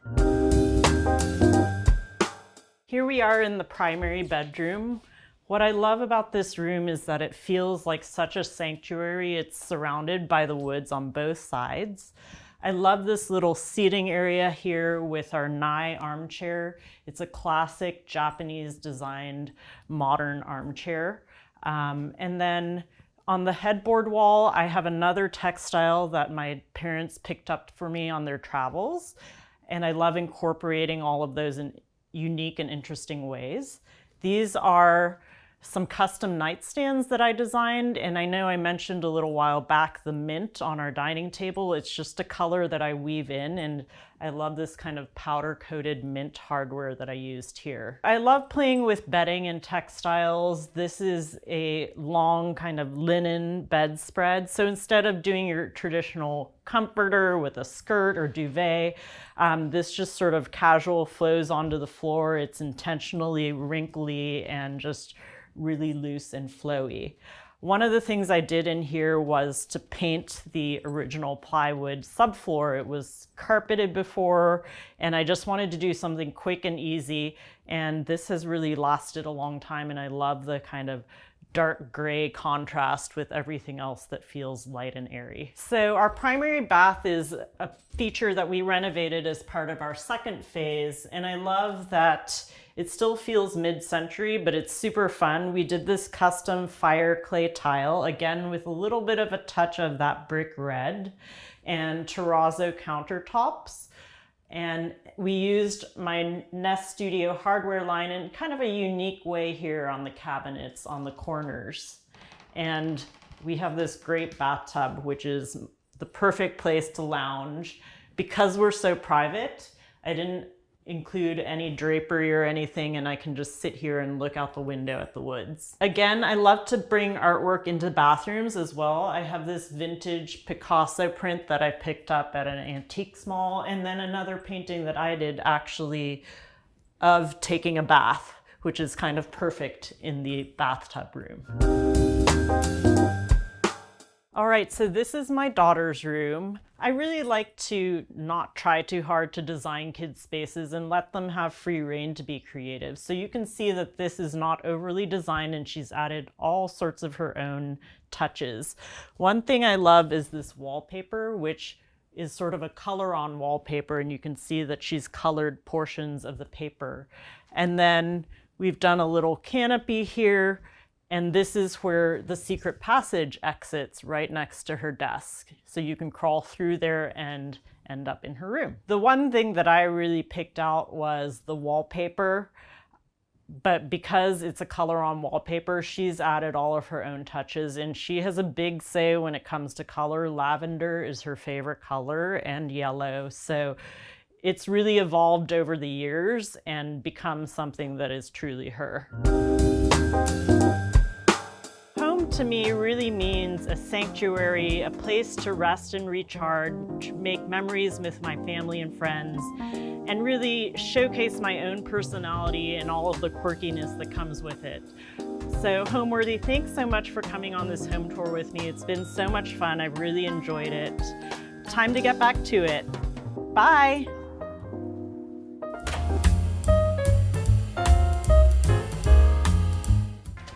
Hey Homeworthy, my name is Brian Patrick Flynn. I'm an interior designer and a production designer for TV, film, and print. And this is my 1965 mid-century modern forever home in Buckhead, which is an area of northern Atlanta.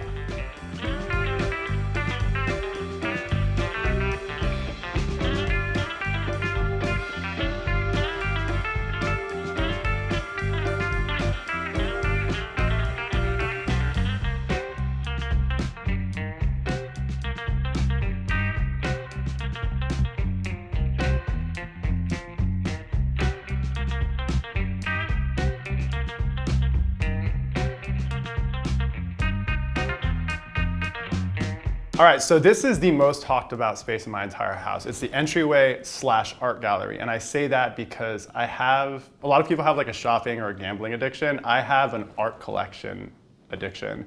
Anytime I go on a trip or I happen to pass a flea market, I find some piece that really speaks to me. And when I bought the house, it was a very low ceilinged entryway with a closet here and no space to put art. The house has so many windows, there's not a lot of wall space in any room to truly put all of the art I've collected over the past 20 years on display. So I decided to let the entire foyer entryway be an actual art gallery. So what I've done in here is this is called a French hang. If you've never heard that term before, yeah, it's a gallery wall, or it's a saloon gallery grouping if you want to call it that. But what's different about a French hang is the art goes from the ceiling all the way to the floor or to the baseboards. And the whole story behind a French hang, if you are nerdy enough to stick around and listen for this, it is something that happened in Paris when people would have these cafes, and the cafe owners wouldn't necessarily have enough money to fill all the walls with art, and the local artists didn't have enough money to rent space to showcase all of their art. They would lend their art to the cafe owners, and they would use up every square inch of space they could to let people see all their art, hoping somebody that was there having food or coffee would buy it. And that is what a French hang is. It's floor to ceiling art everywhere. I change it out all the time because I just became a father for the first time 4 years ago, and I know over the years I'm going to be framing my daughter's childhood art and using it as part of my gallery and story. So if you come in this way, here are some of my favorite things about this space. First of all, I'm also a lighting designer and I'm also a production designer, which means that I don't only design homes for residential spaces, I design sets for movies, TV, catalogs, digital, print, magazines, anything. And I also design my own light fixtures. So just above you is my favorite lighting fixture from my collection. And it is a 30-inch perfectly round globe.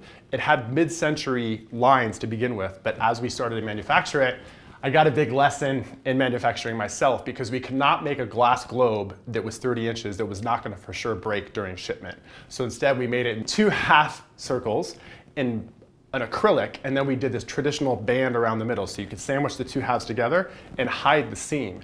And that ended up being what made it a bestseller. The fact that we couldn't figure out how to make a 30-inch circle ship without breaking. So I'm still learning as I go, but some of the things that I love the most about what I have in here are, this is a piece of Casey Musgraves, who's actually my favorite singer and songwriter. And it's just got this really cool 1970s vibe in it. This is from an interior designer friend of mine named Leanne Ford, and it says, if you aren't making anyone nervous, you aren't doing anything special. A lot of times when I'm designing a house, I always overthink and start to think I'm doing things wrong. And it's nice to know that other designers feel like when you get to that point, you are doing your job correctly, because we're supposed to be pushing the boundaries and thinking outside of the box, and that's what interior design is all about. There are also things in here that I just found at flea markets and estate sales like this. This is a brutalist sculpture from the 1970s. My favorite place on the entire planet is Iceland, and this is my first trip there 10 years ago when we caught sunset on a glacier. And then I also got married in Antarctica, of all places. I was born and raised in Florida, and I do not like humidity. I don't like bugs. I like cold. I like being places where the sun is out, but I'm also wearing a parka at the same time. So here's penguins that one of our scientists that took us out to explore the continent made for us. And you'll see more nods to Antarctica all over my house as we make the way from room to room. One other thing, this is the beginning of my house and you're just seeing it. So as I mentioned, I just became a dad 4 months ago.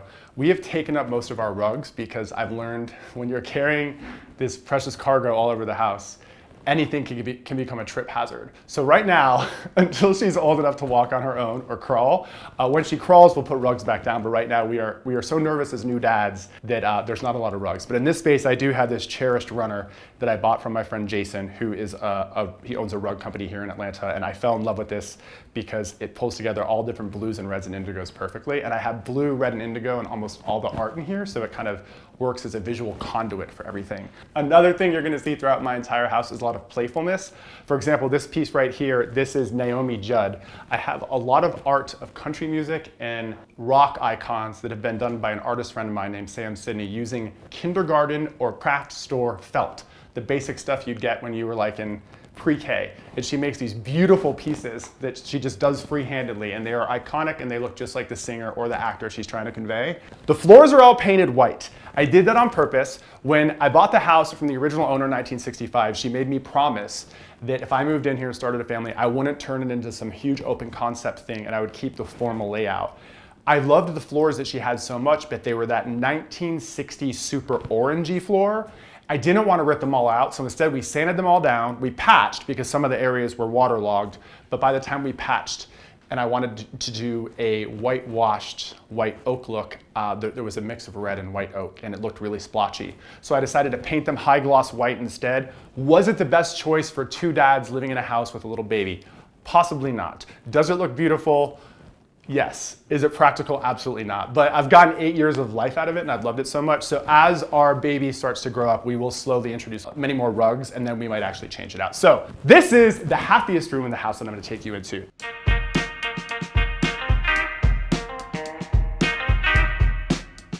This is our playroom parlor, and it used to be a very low, dingy, kind of back of the house area that didn't have much life. So we opened up the ceiling and found 3 more feet of space. I made these huge arched doors, and we have turned it into one open space that is not just perfect for adults, but also perfect for kids to play all at the same time. This is only about 3.5 years old. I never planned on really remodeling what was here before, but in 2020, when the world shut down, I was stuck at home and I was in these really dark and dingy spaces that I never used. And I kept thinking, eventually we might have a family. We have like 450 square feet of space back here. The ceilings were 3 or 3.5 feet lower. So we opened it all up, and this is brand new. Nobody has seen this yet. We remodeled this and it was white for a while, but I decided to add color. Our daughter's name is Clover. She has a very unusual name. And when it comes to interior design for my clients or my career, I am known for using unconventional color palettes. A lot of times I use all white, all black, or black, brown, and white. In my house, I tend to like to experiment with different palettes. So here in the open space, this is Clover's main playroom, where her and also my sister lives nearby, and she has 4 little ones as well.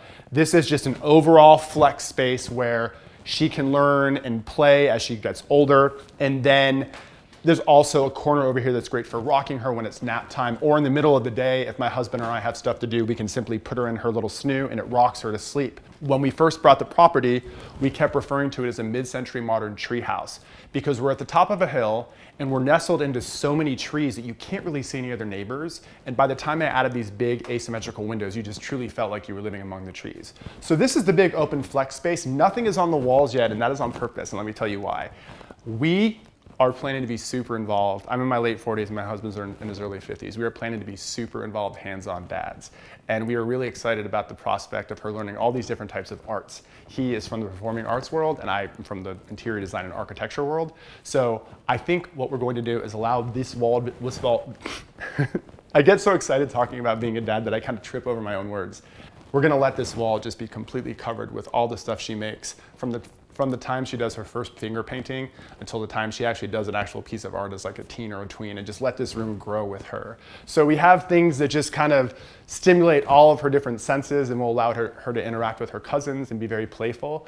Some of my favorite art is on display here. This is the felt art done by Sam Sidney. We've got Willie Nelson, we've got Elton John, and then we've got Ziggy Stardust or David Bowie, whatever you want to call him. And this is the space that is truly meant for playtime with little ones. Let me show you the corner. One of the things that I love most in my entire house is this rocker. This is a Danish modern walnut rocker. The original upholstery on it was a leather that had this shade of brown that was almost like a boring shade of tan. And my house, while the walls, a lot of the walls and the floors and the ceilings are pure white, I tend to like remarkably bold color in small spurts. That way you have these little jolts of energy among this otherwise all white bright palette, because natural light is the most important element for me in interior design. And almost anywhere you look, including here in Clover's play space, we have 2 sun tunnels. If you've never heard the term sun tunnel before, a sun tunnel is basically what looks like a gigantic can light, but it's actually a tube that goes all the way up to the top of your roof, captures the sunlight, brings it down through a reflective metal tube and illuminates the space. So you end up having what looks almost like a ship portal in the ceiling that's flooding the space with natural light. Before, this was dark and dingy. Even when I had it painted lilac for a while, it still kind of looked like a brownish purple rather than a true like bright lilac. So having this right here in the corner gives me this incredible vantage point to look out to my massive art collection. When the weather's beautiful, I have those 13-foot front doors open. I just look at the magnolias. So slowly over time, we've been letting this room turn into what it is now. And now that we have a 4-month-old, we've decided the best use of this space, which we hardly ever used before, but we sure did show it on social media a lot, but it was really only when we had friends over like once a year. And then just to the left, the space is broken up into 3 different delineated areas. This is the reading lounge, and I am a massive fan of custom whenever I can go custom in my own home or my clients' homes. Working as a production or a set designer, almost everything is always custom because you're making things from scratch for the sake of being able to put them up quickly, take them down quickly, and store them quickly when you're not in production or you're on a dark day, which is days when you're not actually lighting and having people inside of a space shooting. So what's really unique about this room is when I had this remodeled 4 years ago, it was gonna be a grown-up space to have cocktails with my friends. And then we started to use it, and we used it a lot. This is all made of performance fabric. I thought about this before we became dads. It's pure white, but it's performance fabric, so it's easy to wash. We can also zip these off of the cushions and throw them in the washer if we need to. But I created this delineation between each space with these alder room dividers that have been stained in a walnut finish. It allows the light to flow through from one space to another. I didn't want pure walls because I wanted this to be one huge family space where we can all be doing different things at the same time. So the most personal thing about this room is our daughter was born via a surrogate, and our surrogate happens to now be family to us because of what she did for us. Now she's basically our baby's aunt. She's a graphic designer. As an interior designer and a designer who designs product, I wanted a very like loungy 70s inspired, that's why the disco ball is here, place to hang out with my daughter, read books to her, but also have friends with kids come over too and have cocktails and talk and read books. Or if we're gonna have a sleepover party for our kids, parents can be hanging in here while they drop them off, get the kids comfortable, stuff like that.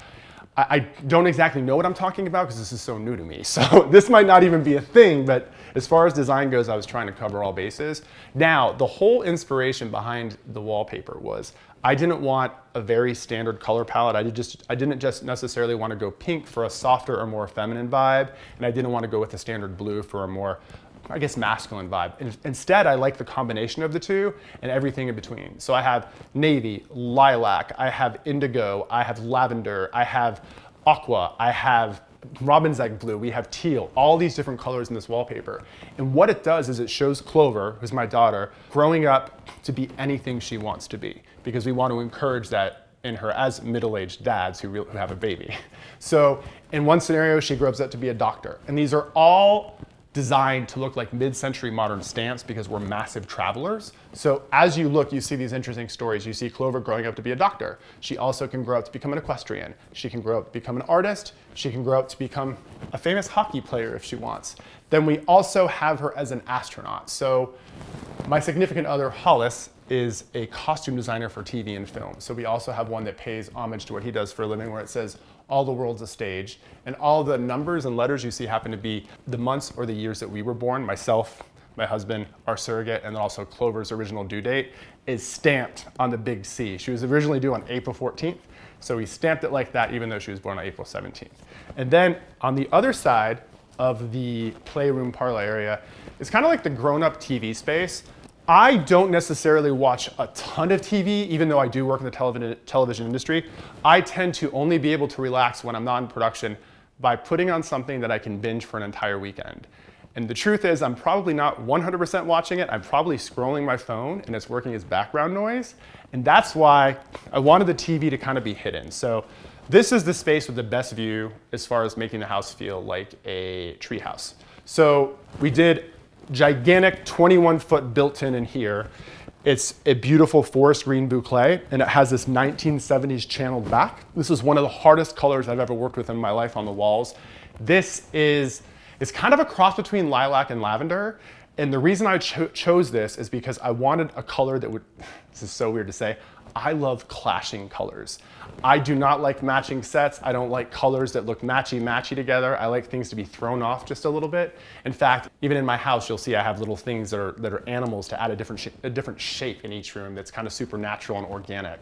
So sometimes, even if colors clash inside, if they are meant to go together in nature, they will actually work for decorating. So in this case, we have the really deep forest green boucle.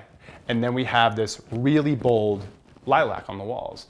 If you go out, like Iceland is my favorite place on the planet. If you go anywhere in spring, it's very likely you are going to see like pine needle green with a bold lilac. Because they work out in nature, they do actually work inside for decorating. So this has plenty of space for us to sit down and just binge watch anything we want on TV, but we also don't want Clover watching TV all the time, which is the reason I'm now going to take you into the family room. And before you see it, I want you to know that this is our problem child in the family.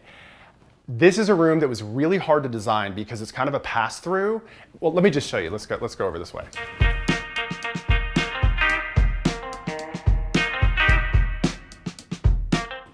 So the family room is just off the entryway. Actually, while we're right there, there's something else here most people don't know about. We have our powder room in our entryway as well. I also wanted it to feel like a continuation of everything here in the actual entryway, so it's completely covered floor to ceiling in art with a musical theme. There's music on in this house pretty much all the time. So Clover will be growing up knowing the entire Taylor Swift catalog, probably everything Casey Musgraves and anything that has to do with Americana. By the time she's 3, she'll know every single album. But just off the entryway is the family room. Now, here is why the family room as an interior designer was kind of the problem child of the house. Any of you who are interior designers, you are the only people that will get what a pain this is. It has a corner fireplace. Here's the deal. Corner fireplaces make it incredibly hard for interior designers or decorators to come up with a space plan because you have this one corner that is usually sliced in half. And then it's bizarre to place furniture around it because if it's a feature, like a fireplace usually is, you want to look at it. But then if you walk into the room, you might be looking at the back of a bunch of chairs or the backs of sofas, which is not very welcoming. So it gets really hard. So what we decided to do, because we both work in television and film, when I was growing up in the 90s or even the late 80s, at night when TV shows would turn off, the TV would turn black and then there would be these color bars, which would just have a bunch of different colored bars and some numbers on the bottom and like a noise that went, eh. It was very annoying. But I have all these memories. That's when I started to really love interior design and set design, was because I'd be watching TV and then all of a sudden after all of the night talk shows were done, the color bars would come up. And over the years, as digital and streaming came about, that went away. And I found this tile, and it just made me think of those color bars that come up on the TV when you're little. I'm talking 25 years ago, of course. So I decided to build out the corner fireplace, turn it into my own interpretation of that. There's no grout, there's no sealer on these at all. They're all kind of imperfect, but it's just all of these different colors that are somewhat clashing that go together to create this extravaganza of like hues just everywhere. So since it's the family room, everything is made from scratch. Sounds super snobby, but it's just kind of part of what I do. It's mid-century, but it's actually new. I had it all made from scratch. So this is Norwalk, and it's covered in Sunbrella. So everything is not just performance fabric. It may not be the most comfortable option, but I got a material that is the same material that's used on awnings that go outside. The reason being is as Clover grows up, we know we're gonna have sippy cups that spill. We know we're gonna have different types of accidents. We know that sometimes people might pee on things. So the idea was to have two happy sofas that fit the architecture of the house, but would be very practical. We chose teal because as her vision develops, we love the idea of her seeing all these different colors and a lot of contrast. And as we did our research to become parents, we realized for a child's visual development, high contrast is key. And of course, I love black and white. As you see throughout the entire house, all the walls are white, the floors are white, the walls and the windows are black steel, but also knowing her kaleidoscope. So the idea of the teal allowed us to then paint the walls on opposite. So anytime I have something super cool, I want something super warm juxtaposed with it. So the walls in here are this really beautiful kind of peachy shade of blush. So we have this constant game of masculine and feminine going on just to tell both stories. And I'm in love with this piece of art. So the story behind this is my mother-in-law, who's one of my favorite people on the entire planet, comes from Tennessee to stay with us for a few months at a time when Hollis and I need help with Clover. Her favorite thing to do in the entire world, and I'm not kidding about this, is to sit and watch ducks. She is my mother-in-law, and that is the one thing that makes her happy. So one of my favorite artists, Karen Musgraves, who's also the mother of singer Casey Musgraves, happens to be this incredible artist out of Texas. And I asked her if she could do her own kind of Andy Warhol take on like a Campbell's soup can mixed with a rubber ducky. And I asked her to come up with whatever she could, and she came up with duck soup. It is a literal interpretation of duck soup because you've got a rubber ducky inside of a soup bowl. And I love it. It is exactly what I wanted. And one of my favorite things about placing art over sofas, there was this quote, I don't remember who it was. I think it was one of the most famous like 1970s men's fashion designers who also got into interiors, and he said, "Good art won't match your sofa." And I always loved that quote. Wish I could remember who it was, but I love that. I think a lot of times when you have something that doesn't necessarily have like the same vibe or the same colors as you see in your furniture, it's kind of a really cool like visual tension story. So here it's a lot of yellows, mustards, and like true blues. Then we've got green and a tiny hint of what can also be teal right there. So it kind of is a little bit of a nod to the sofas, but it's by no means a matching situation. The other thing is the ottomans in here. All performance fabric. The reasons these exist is we didn't want any hard 90-degree corners for Clover to bump into. We also have a senior dog. We have a blue heeler. And our favorite show on TV happens to be Bluey, which is one of the reasons the TV is in here so that Clover can grow up watching it. But she is also now approaching like 12 or 13, so we love the idea of her not bumping into things all the time. So these are lightweight ottomans, and they can be moved around as necessary. And there's certain days where if just one of us is here, and we are dadding all by ourselves, and we have one arm free because we have a baby and another arm, these are easy to just move around and create a space for be to pull up whatever I'm eating for lunch, whatever Hollis is eating for lunch. If we have to do dinner or something by ourselves with our baby, or our daughter, I should say, because 5 years from now she won't be a baby. This really allows a lot of flexibility. And the reason there's no rug in here right now is because of the tripping hazard. But pretty soon, once she's crawling, we need the surfaces to be soft. We will start to put more rugs down. Oh, one last thing about over here. I love, anytime I'm in a room, this is so strange to see a grown-ass man sitting on what looks like a ride-on toy. These are designed by this, I forgot the name of the brand, but they're out of Paris. I found these 10 years ago at America's Mart when I was here for the market, for the interior design market downtown Atlanta. I fell in love with these because this Parisian designer made these sheep with this beautiful, the sheep, I love everything about them. But the reason I brought them in is almost every room I want something that has some type of animal shape, because when you have all these rigid rectilinear lines in a room, like a box or a rectangle, I love the idea of something just fluid and organic to break it up. And even though these are a little darker and more mature than anything else in the room, I just think that they make people smile. So they're right here on the fireplace wall. When we decided to add a TV into this room, I am not a TV in social rooms guy. I'm breaking a lot of rules here. I like TVs in bedrooms. I know that that's against all the laws of proper sleep and stuff like that, but I tend to like watching TV completely horizontal by myself. I like to watch TV. I don't want to have this, I don't want it to be a thing by jury where my significant another, I decide what we're gonna watch. I like the idea of saying, I wanna watch this, I'm gonna do it for 8 hours. So we built a frame TV into the wall.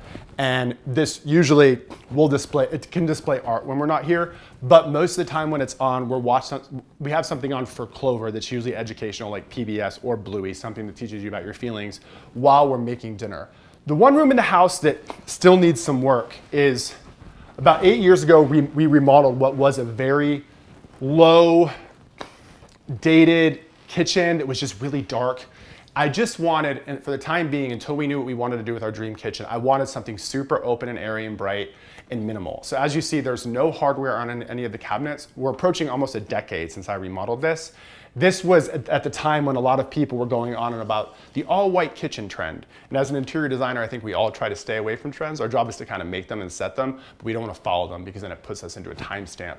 But at the time, the old cabinets were so dark and dated that I just wanted something that would brighten up the space. So we added these gigantic steel windows to all these different spaces along the front of the house just to let more light in. So the one wall over here was completely solid and it made the room super dark. So by opening it up, we could see out to our back deck, which we plan on being Clover's outdoor play space. It's a massive 38-foot by 23-foot deck all amongst the trees. So it's an amazing place to be outside and play. And now, during the time of the year when the weather's nice, so the door can be open and we can just talk back and forth. So this is one of the rooms in the house I'm not super in love with, but it does its job for now. But over here, the breakfast nook does get its fair share of use. And the painting on the wall right there, my friend Blaine did that for us. When we got married in Antarctica in December of 2017, it was a bright, perfectly sunny day. It was about 52 degrees out, which you would not think of in Antarctica being the coldest place on the planet.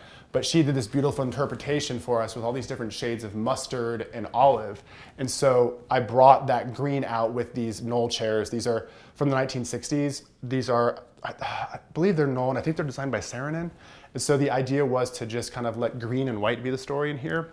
Now, that encapsulates the main spaces. So when people hang out in our house, it's a 1965 mid-century modern in an area of Atlanta called South Buckhead. These are the spaces everybody gets to see, but now I'm going to take you into the more private areas on the other side of the house.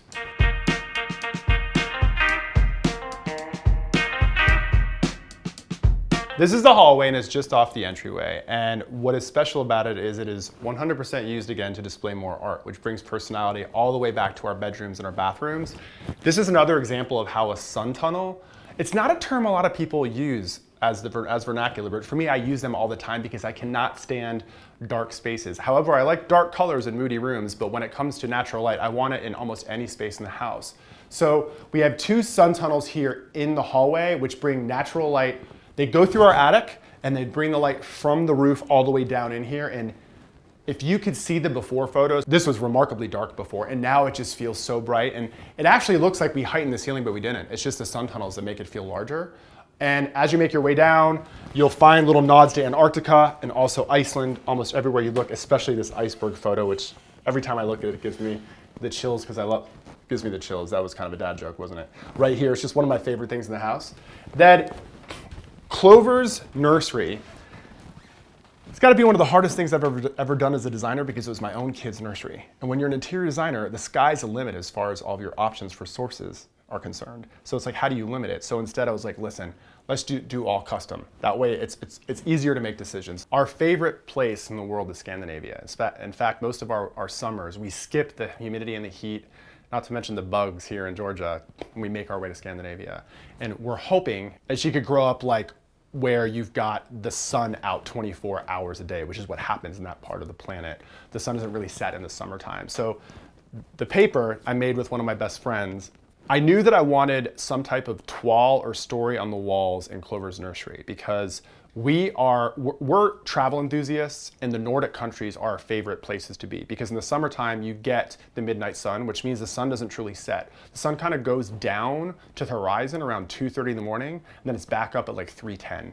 So you really don't get darkness, and it's an incredible way to experience the summer, especially when it's never humid. You can still wear a sweater at night, and then you're approaching fall after that, which is the Northern Lights season, which is beautiful. So my all-time favorite color, most used color, is pine needle green, which is forest green or dark green. And I also use a ton of pink. And this has nothing to do with architecture, or it doesn't have to do with age or gender. These are just colors I tend to use a lot. So one of my best friends, Ashley, is a graphic designer, and I said I'd love to have a little Nordic explorer wallpaper for Clover's room. So what we did is we created a situation where there's this little Nordic exploring girl out there adventuring with polar bears, which are at the top of the planet, seal, which are everywhere, and then we have Arctic foxes, and we also have narwhal. So there's a little story going on, and we made them about 200% bigger than you usually would on a wallpaper because she's a little baby right now. And so we want her to see this story from her crib so she can make out what's going on because everything is so big. So this was all done very intentionally. The other thing I did in here is I wanted the color scheme to be bubblegum pink and then pine needle green. So you see it almost everywhere you look. The other thing that I love so much about little kids' rooms is kids' books and their covers and the artwork on the covers. So we did these shelves that I bought online remarkably affordably. It was like $38 all in, but then I had one of my contractor friends cut Luan to size, spray it the pine needle green that you see inside the wallpaper, so you don't see the screws that take these, I don't like to use the word cheap, but bargain bookshelves and make them a little more elevated. So that's just one of the tricks I did in here. Because Clover is going to change, every few years, I didn't want to invest too much money in here right now. The ceiling I'm obsessed with. We did this almost about a decade ago. I wanted mid-century modern interior architecture anywhere I could in the house. So one of my all-time favorite people and my #1 all-time contractor, Michael, who lives in LA, came and lived with me for 2 weeks and just knocked out all this architecture for me. But this is just 2x2 that has been sanded, it's been beautifully stained with walnut and then installed. We painted the ceiling black first so that you wouldn't actually see anything except the shadows behind them. It does actually make the room feel a little bit lower, but there's nothing I could do with the height of this room anyway, so I decided to make it something very architectural. I love the wallpaper so much, I went over all the closet doors with it. I wanted that pattern to be consistent, and I wanted Clover to have this fun stuff to look at rather than just wood. Then, as far as the crib is concerned, this is from Duck Duck. This was custom made, and it was probably a good like 12 to 14 weeks lead time. But what I loved about it is it has this beautiful X shape on the side, this part of the architecture. And I decided to do it in, again, a pine needle green with the rest of the room, and then I went with white. There were so many options, but I wanted this to be custom. It does not convert, and I have a lot of friends, especially those with multiple children, that say, make sure you get a crib that will convert, because then when your baby turns into a toddler and into a kid, you don't have to keep investing. We are a one and done family. We're having one child. So I decided, you know what, I'm gonna do it right. I'm gonna get the crib I've always wanted. And ever since I saw this like six or 7 years ago, I'm like, I want that crib. So it was an investment, and I'm glad I did it because it makes me happy. And also it's one of a kind, which is kind of important when you're, I guess when you become a parent, it's nice to have things that are really sentimental and personal to your kid. Now, conversely, the rocker or glider is a completely different story. I looked everywhere. I looked online, I went to all of my trade-only showrooms, and I could not find a glider, even at like High Point. I couldn't find a glider that had the shape and the scale and the comfort that would fit me as a 6'5" person. And then Hollis is 5'11". We both need things that are rather tall. And Clover is actually very likely going to be tall too because we both have tall people genes. So what I did was I said, I don't care about the fabric that I'm seeing on all these gliders. I'm just gonna think about the silhouette of the glider and if it is simplistic enough and tall enough to hold me. I went online, I found this shape on like 20 different sites and it was like $349. That's very specific. I could have just said it was like $300 and something, but whatever. You get the point. And I kept thinking, we're gonna use this for 2 or 3 years. So the idea was I'm gonna invest in really nice performance fabric, not worry about the fabric that's on it and elevate it. So this was a bargain buy, and then I invested in a really nice upholstery. This is a boucle that is performance fabric, so it has the texture and the depth that I wanted. Then we added this bubblegum pink trim all around it too. So it brings the color scheme here over to the glider. And I also thought it was really unique to bring in a mushroom lamp, a 1960s space age type of silhouette too.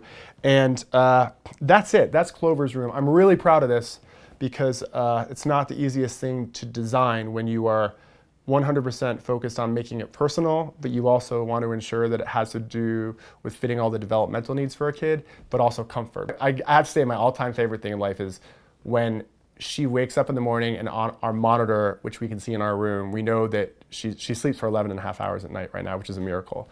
But my favorite thing is the two of us to come in here at the same time and her to open her eyes. We draw back the drapes, which are blackout, by the way, mandatory. As a new parent, blackout drapes or blackout Roman shades are mandatory because it allows the baby to sleep with no light at all. But in the morning, when she first wakes up, we always try to make sure that we're both here side by side so she sees both of her parents like waking her up in the morning.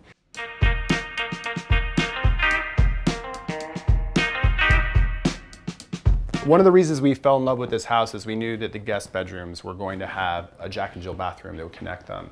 And so one of the 2 guest bedrooms is actually done as Clover's nursery. The other room has been a storage room for now, but we vaulted the ceilings in here. I added another skylight that has an integrated shade that is an aqua because the aqua goes well with this. This is a material that I found from Cambria that nobody really wanted at the time because it was so bold. But what I wanted a very Palm Springs-like bathroom because I just love the vibe of like the Jonathan Adler hotel that's there. And I also just love the vibe of like being poolside there in the desert where it's super dry. And when I found this, I thought it looked like pool water. Like when you're looking down at the pool and it has the movement of the pool water. And immediately I knew that it was the right fit for here and I decided to take it all the way up the wall as well. And everything else here is like super simple, modern mini shaker and it's all white. Like this floor could have been here when the house was built. I wanted some nods to mid-century in here. So the hexagonal tile is something that absolutely would have been here when the house was built.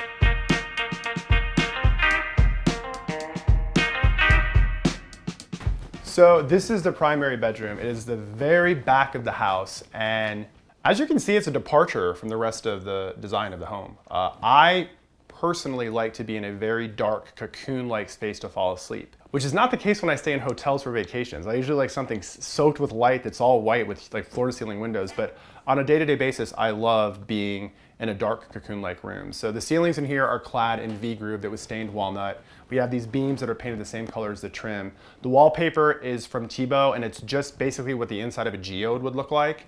And one of my interior designer friends, Josh Green, designed this bed for his line with Dowell Furniture, and I loved every single thing about it, especially this beautiful finish with the white and the black playing together. I had these custom made from a woodworker in Nashville named Adam Kiefer, and I knew I wanted something with rounded edges, and I wanted something that had no hardware, but instead just inset circles as pulls that you could open the drawers with. So we designed those together. And then music is a huge part of my world. I have no musical abilities whatsoever, but we have music on 24/7. I'm a big concert person. A lot of my friends are actually pretty successful musicians who inspire me in so many ways with album covers or the way they put words together or just being creative. And one of the most iconic albums as a child growing up was Born in the USA by Bruce Springsteen. And I found this incredible company that takes cassette tapes and it's called Things Unseen. And they just blow them up like 200 scale and turn them into art. And you just see, even the type font that you see just brings you back to like 1985 or whenever the album came out and gives you all the nostalgia. So that's the one personal element in here that I love the most. And it's just really a play on black, white, and brown with hints of forest green. One of the things that I do a lot as an interior designer for my clients and for myself, this is kind of weird. It doesn't work all the time, but I spent 5 years of my life as an interior designer working in Los Angeles, and I was there in my mid-30s and I loved every minute of it. I live in the Hollywood Hills. And one of the things that's so spectacular about having a life in Los Angeles is the fact that you always have this beautiful indoor-outdoor harmony because the weather is so beautiful all the time. I remember the 5 years I was there, I never once shut my windows because it's so temperate. I didn't even have an air conditioner.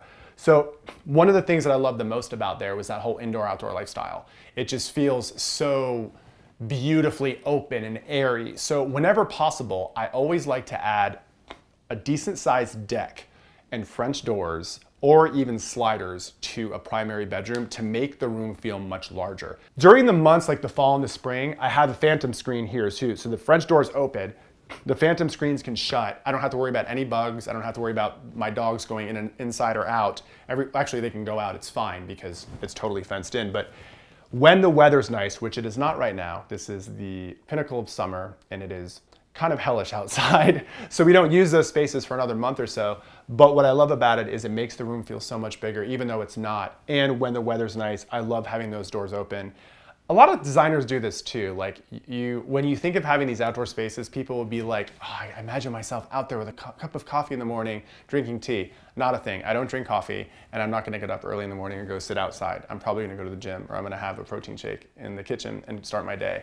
But the whole dreamy concept of just waking up to the fresh, brisk air with the doors open and the screens shut, like it's total magic. And it's the best way, like from late September to the very beginning of December to just close out the year here in Atlanta. It's beautiful. It's brisk air, everything is dry, the leaves are super kaleidoscopic. And this room gets a lot of use because, I mean, I watch TV mostly in here. I like to watch TV by myself when possible. I know that's very selfish, but it's just kind of how I unwind. And the one thing that's special in here to me that was made specifically, not made specifically for me, but it was something I just could not live without was a lot of designers in fall and in spring, we go to the Round Top Antiques Market, which is almost a full month, about an hour from Austin in Texas. They have the most incredible furniture that you'll ever find from all different continents or things found in the USA. They have the most beautiful mid-century you can ever see. I laid my eyes on this chair. Everything about it epitomized like what I like about design. It's got this beautiful, strong, kind of Danish, modern, masculine, worn-in, rustic vibe, but it is streamlined, and from a Nordic perspective, it is just very, very simplistic. It's the same leather that was put on in the early 1960s. I loved every single thing about this chair. Was it affordable? Absolutely not.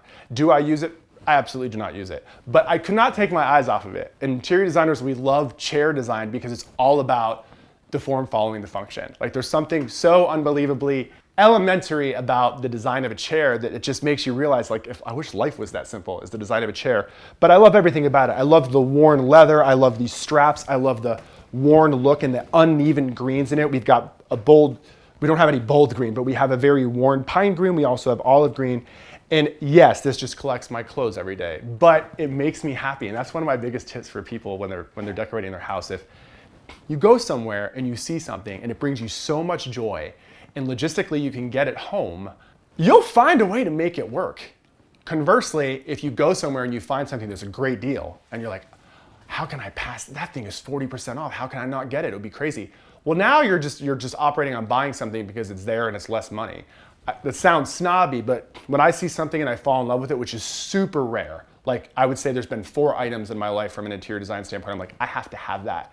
You'll make it work. And something like a chair like this will work in a corner of any space. It can live on its own. It can be the only thing in a big open loft and it can still look really cool. So enough about that chair. I do actually have the smallest bathroom in the house attached to my primary bedroom, and it's right here. I don't mind having a small primary bath because we don't use it for that long. I mean, take a shower, use the bathroom, and you're gone. So I decided to work with this incredible kitchen and bath designer named Matthew Quinn, who is probably the #1 kitchen and bath designer in the United States. That's his thing. He is a genius. He can turn anything into something that is beautiful and totally useful. I think that my bathroom is 10 by 9, so it's 90 square feet. It might be 80 square feet. But what we wanted, Hollis and I, when we were modeling it, we knew we wanted to have a water closet, we wanted to have a decent sized shower, and then we also wanted to have a double vanity. There was really no way to make it work with the footprint. There really wasn't. So Matthew's idea was the only way we can make this work is if we put the vanity on the outside wall and your mirror gets suspended inside of a window, which is totally not something most people would do, but it was the only way to truly make this small, like 80 square foot footprint work. We've got everything we need. There's a trough sink. We've got the double vanity with the 2 faucets. The mirror is perfectly sized. We have these Kelly Wearstler sconces. I brought skylight in again because this room was super dark before. And to make sense architecturally of having one space that was a water closet and another that's a stand-up shower, we again brought in the custom steel doors, which in Atlanta, a lot of the beautiful houses in this area in Buckhead, especially like the mansions or the gigantic estates, this is a thing that the architects do here. They try to bring in this little touch of like a super timeless industrial modern element to go with this otherwise traditional home. I love the idea of bringing the industrial in to go with a mid-century modern house. I think it's just an interesting kind of combination of styles. So it allows us to have everything we need. It's not my dream bathroom by any means, but it made the most use of the square footage. It was also smart to bring the green in here again because this is my favorite color, pine needle green or forest green. So we had these cabinets custom made, and I don't even mind the wear and the tear on the hardware. I know it's kind of annoying when it's your house, but I remember when I was first learning about interior design, and I'd hear some of the most famous and respected decorators say, that one little stretch of the house where the floors creak when I walk through used to annoy me every single day, or I hate how that one door gets stuck. And then like years or decades later, you miss those things. You're like, wait, those are the little features that make a house a home. And one other secret, which most designers would never ever share, but I don't care. I live in my house, and I'm not a neat freak, but I'm a pretty neat person.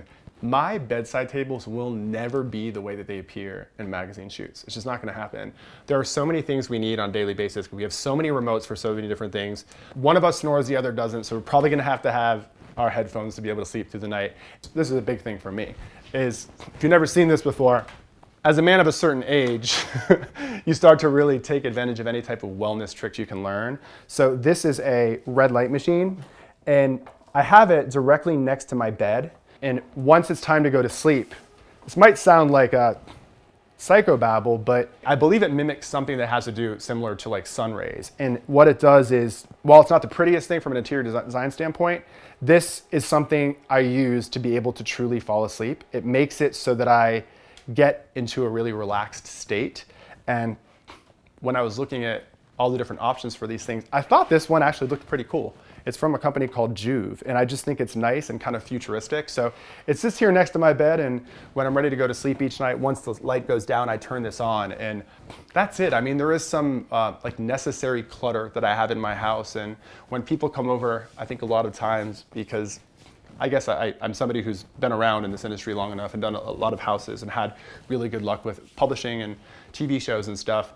I tend to not shy away from my clutterables. I mean, they're real, it's part of my life. So even things up here, this could be styled better, but I have really bad sinuses, so I always have tissues out and stuff like that. But over the years, now that I'm in my 40s, I've learned to just embrace little things in my house that are necessities that aren't really aesthetic, but they're just part of my daily life, and it is what it is. So that's my house.